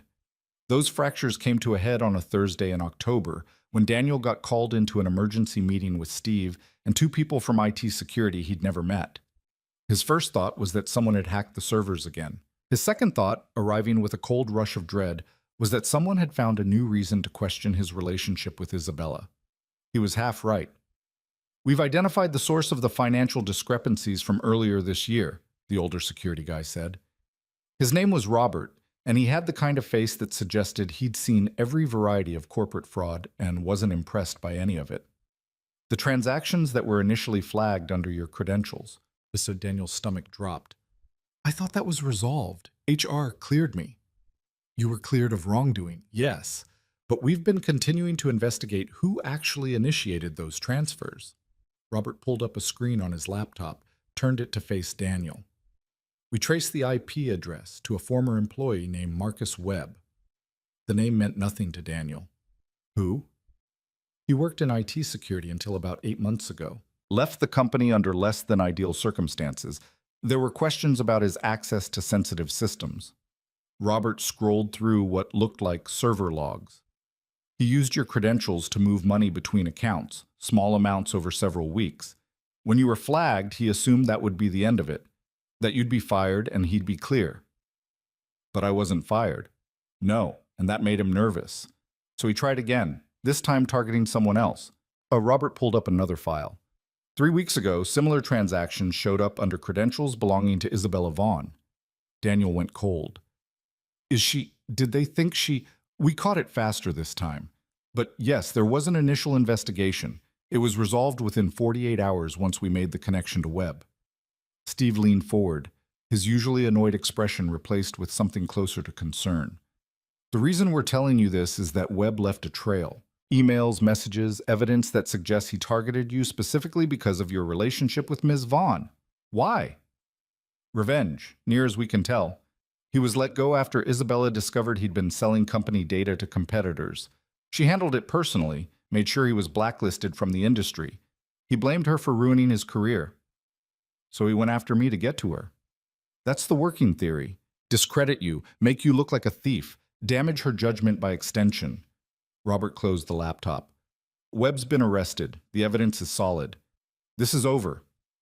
But it didn't feel over. It felt like confirmation of Daniel's worst fear, that being with Isabella came with risks he couldn't control, threats he couldn't see coming, that loving her made him a target. After the meeting, Daniel sat in his car for 20 minutes, trying to process. Someone had tried to destroy his career, not because of anything he'd done, but because he was connected to Isabella. And it could happen again. Different person, same motivation. Her world was full of people who held grudges and had resources to act on them. His phone buzzed. Isabella. Heard about the meeting. Are you okay? He stared at the message. Was he okay? He didn't know anymore. Can we talk tonight? Of course. My place or yours? Mine. I need to put Mia to bed first. I'll be there at 8. The conversation with Mia that evening was harder than he expected. She'd gotten comfortable with Isabella over the past few months, had stopped asking if she was going to stick around and started assuming she would. But Daniel couldn't shake the feeling that he was putting his daughter in danger by proxy, that Webb was just the first of many people who might try to use him to hurt Isabella. Dad, you're doing the thing again, Mia said while they ate dinner. Spaghetti, because Daniel hadn't had the energy to cook anything more complicated. What thing? The thing where you're here but not really here, where you're thinking too hard about stuff. Sorry, kiddo, work stuff. Is it bad work stuff or complicated work stuff? Little bit of both. She twirled pasta around her fork with the kind of precision that suggested she was thinking hard about something too. Is Isabella okay? She's fine. Why? Because whenever you get like this, it's usually about her. Not in a bad way, she added quickly. Just in a worried way. Like you're scared something's going to go wrong. Daniel set down his fork. Do you worry about that? About things going wrong? Sometimes. But then I remember that you're good at fixing things. And Isabella's good at fixing things. So probably you can fix things together. When did you get so smart? I've always been this smart. You keep forgetting. After Mia went to bed, Daniel cleaned up the kitchen and waited for Isabella. She arrived exactly at 8, carrying a bag from his favorite Thai place and looking exhausted in a way that went beyond just a long day at work. I heard the full story, she said as soon as she was inside. Robert briefed me this afternoon. Webb targeted you because of me. I know. I'm sorry. For what? You didn't do anything wrong. I fired him. I made him an enemy. And he came after you because he knew it would hurt me. She set down the food, faced him directly. This is what I was afraid of from the beginning, that my life, my baggage, would spill over onto you. That's not fair. He made choices, bad choices. That's on him, not you. But if you weren't with me, if I weren't with you, I'd be miserable and alone and going through the motions like I was before. Webb's a criminal. He would have found another target, another way to cause damage. This isn't about us. Isabella sat on the couch, elbows on her knees, head in her hands. I keep thinking about what else could go wrong. What other threats are out there that I can't see? People I've fired, competitors I've beaten, anyone who has a reason to want to hurt me and sees you as the easiest way to do it. Daniel sat next to her. So we're careful. We pay attention. We don't let fear make our decisions for us. Is that enough? I don't know, but it's what we've got. They ate Thai food in silence for a while, the weight of everything unsaid pressing down on them. Finally, Isabella spoke. I've been thinking about something for a while now, something big. How big? Step down as CEO big. Daniel nearly choked on his pad thai. What? Hear me out. I've been running Vaughn Technologies for 7 years. Built it from nothing, proved what I needed to prove. But I'm 30 now, and I'm tired of living my entire life through the company. I'm tired of being a target. I'm tired of making every decision through the lens of what's best for shareholders instead of what's best for me. Isabella, you love that company. I do.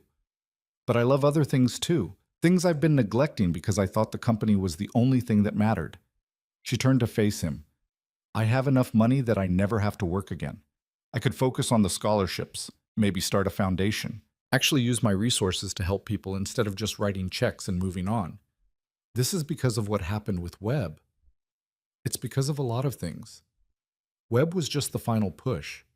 She took his hand. I don't want to be the person who's always looking over her shoulder, always waiting for the next crisis. I want a life, Daniel, a real one. With you, with Mia, with time to actually live instead of just survive. What would you do after you step down? I don't know yet. That's the scary part. For 7 years, I've been Isabella Vaughn, CEO. I don't know who I am without that title. She smiled, but it didn't reach her eyes. Maybe I'd figure it out. Maybe I'd be terrible at it and regret everything, but at least I'd be trying. Daniel understood that feeling more than he wanted to admit. The fear of change. The safety of familiar routines, even when they stopped making you happy. The courage it took to walk away from something you'd built just because you wanted something different. When would this happen? I'd need to find a replacement, train them. Probably 6 months minimum, maybe a year. But I've already started the conversation with the board. She squeezed his hand. I wanted to tell you before it became official. This isn't just about the company, it's about us. About having a future that isn't always complicated by corporate politics and power dynamics. Have you told anyone else? Just my assistant Marcus and Claire. They both think I'm crazy. Are you? Probably, but I'm also sure. I've spent too much of my life playing it safe, building walls, protecting myself from anything that might hurt.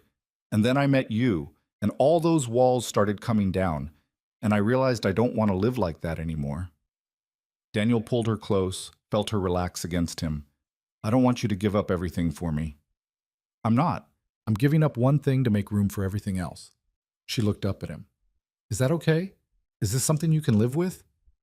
As long as you're sure it's what you want. I've never been more sure of anything. They stayed like that for a long time. Two people who'd been forced to fight for something most people took for granted, trying to figure out what came next. Eventually, Daniel pulled back. I have something to tell you, too. Something I've been thinking about. Should I be worried? Depends on how you feel about proposals. Isabella went very still. What? Not right now, but soon. I've been carrying a ring around for 3 weeks trying to figure out the right time, and then tonight happened and I realized there's never going to be a perfect time.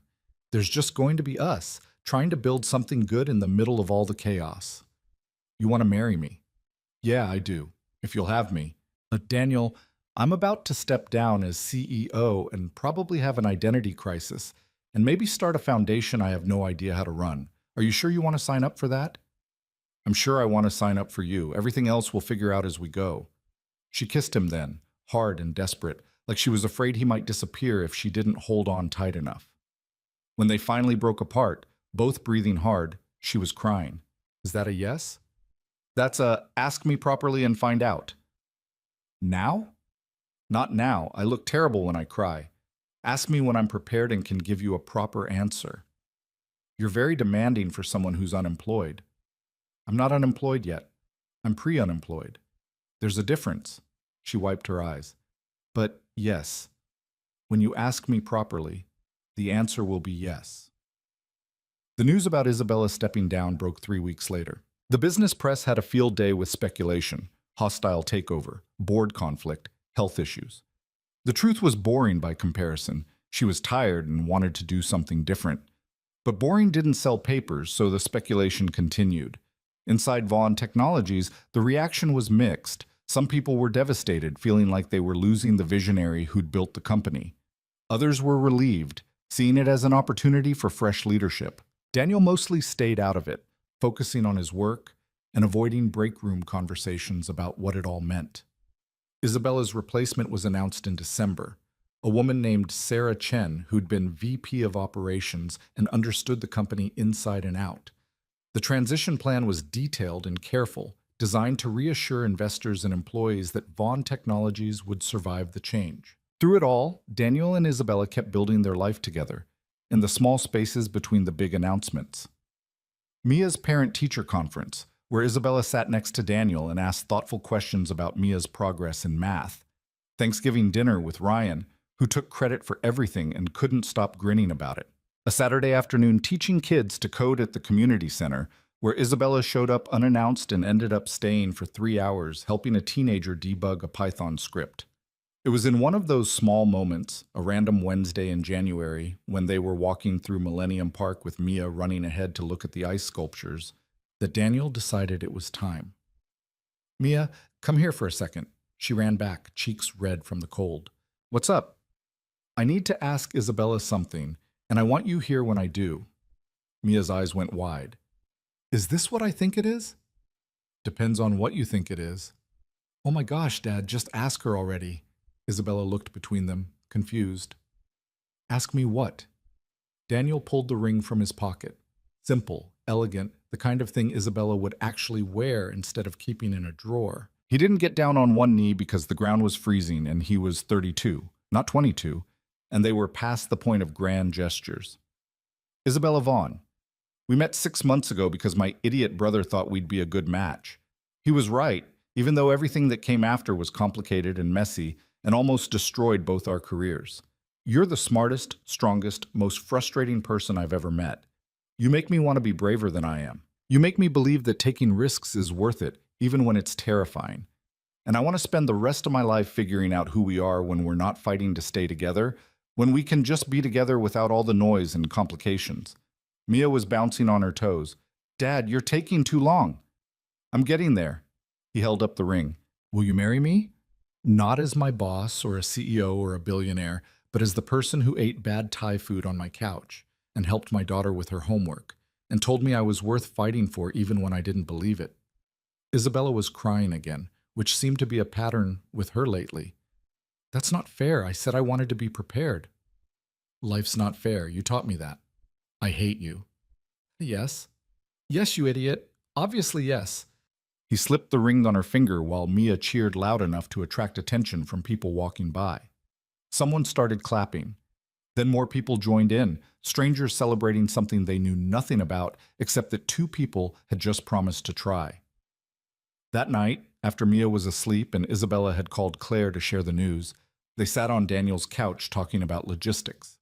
The wedding could be small. Neither of them wanted something huge. Spring, maybe, or summer. Somewhere that mattered to them instead of some venue chosen because it looked good in photos. "I want Mia involved," Isabella said. "This isn't just about us. It's about becoming a family." "She'll have opinions, strong ones." "Good. I want to hear them. Even when she insists we need a dragon ice sculpture?" "Especially then." Daniel leaned back, pulling Isabella with him. "This is really happening. We're getting married." "Having second thoughts?" "Not even a little bit. Just still processing. 6 months ago, I thought my life was going to be work, and Mia, and volunteering until I died. Now I'm engaged to someone who's about to start a foundation and probably drag me to charity events. I would never drag you anywhere. I'd ask very nicely and wear you down until you agreed." "That's the same thing." "It's really not." They stayed up too late making plans that would probably change a dozen times before anything was finalized. But that was okay. They'd learned that plans were just guesses about the future, and the future had a way of surprising you whether you were ready or not. Isabella's last day as CEO was in March, exactly 1 year after Daniel had walked into that restaurant expecting a forgettable blind date. The company threw a party, formal, expensive, full of speeches about legacy and vision and gratitude. Daniel went because Isabella wanted him there, stood in the back and watched her handle the attention with the same grace she'd handled everything else. When it was finally over and they were alone in the car driving back to his apartment, Isabella took off her heels and threw them in the back seat. "I'm never wearing those again." "Never?" "Well, maybe at the wedding, but that's it." "What are you going to do tomorrow, when you wake up and don't have a company to run?" "Sleep in, maybe make breakfast.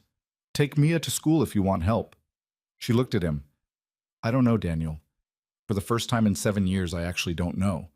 And it's terrifying and exciting, and I might have a complete breakdown by noon. If you do, I'll be there. Promise? Promise. They got married in May on a Saturday that threatened rain but stayed clear. The ceremony was at a small venue overlooking the lake, just family and close friends. Mia stood next to Isabella as a junior bridesmaid, wearing a dress she'd picked out herself, and could not stop twirling in. Ryan gave a speech that was equal parts sentimental and taking credit for their entire relationship. Claire flew in from Seattle and cried through the whole ceremony. When Daniel said his vows, words about choosing courage over fear, about building something real in a world that tried to tell them it was impossible, he meant every one of them. And when Isabella said hers, about finding home in a person instead of a title, about learning that strength meant being vulnerable with someone who wouldn't weaponize it, he believed her completely. They danced badly at the reception, ate cake that Mia had helped pick out, and left early because none of them were people who thrived in crowds. The honeymoon was 2 weeks later, a trip to a cabin in Wisconsin where they could be completely alone and remember what it felt like to exist without anyone watching. Life after the wedding was different in ways Daniel hadn't expected.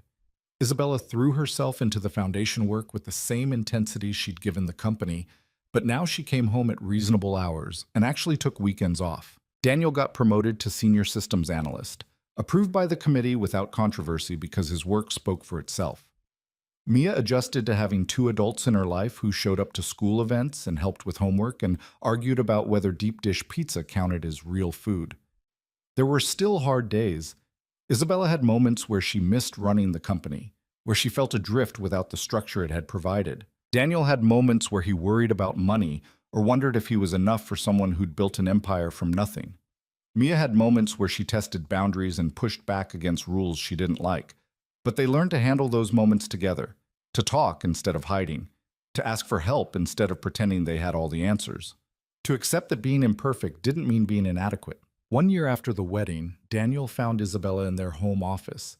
They'd moved to a bigger apartment, one with enough space for all 3 of them, staring at financial reports for the foundation. She looked up when he came in. We fully funded 47 scholarships this year and started a mentorship program connecting students with professionals in their fields. That's good. It's better than good. It's kids who wouldn't have had a chance getting one. Kids like I was. She smiled. I think I'm doing more good now than I ever did running the company. You did plenty of good then too. Maybe, but this feels different. More personal, more real. She stood, stretched. Is Mia ready for dinner? She's setting the table. Apparently it's our turn to attempt cooking and her turn to supervise. She's going to be impossible about this. Absolutely. They walked to the kitchen together, where Mia was indeed setting the table and providing running commentary on Daniel's attempt to make chicken parmesan. Dad, you're burning the cheese. I'm not burning anything. It's smoking. That's steam. That's smoke.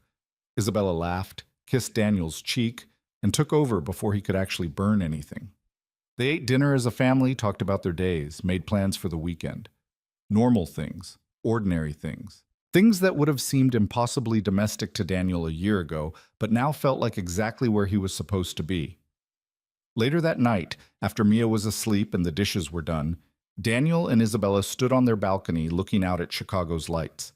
The city stretched in every direction, millions of people living their own complicated stories, fighting their own battles, trying to build something that mattered.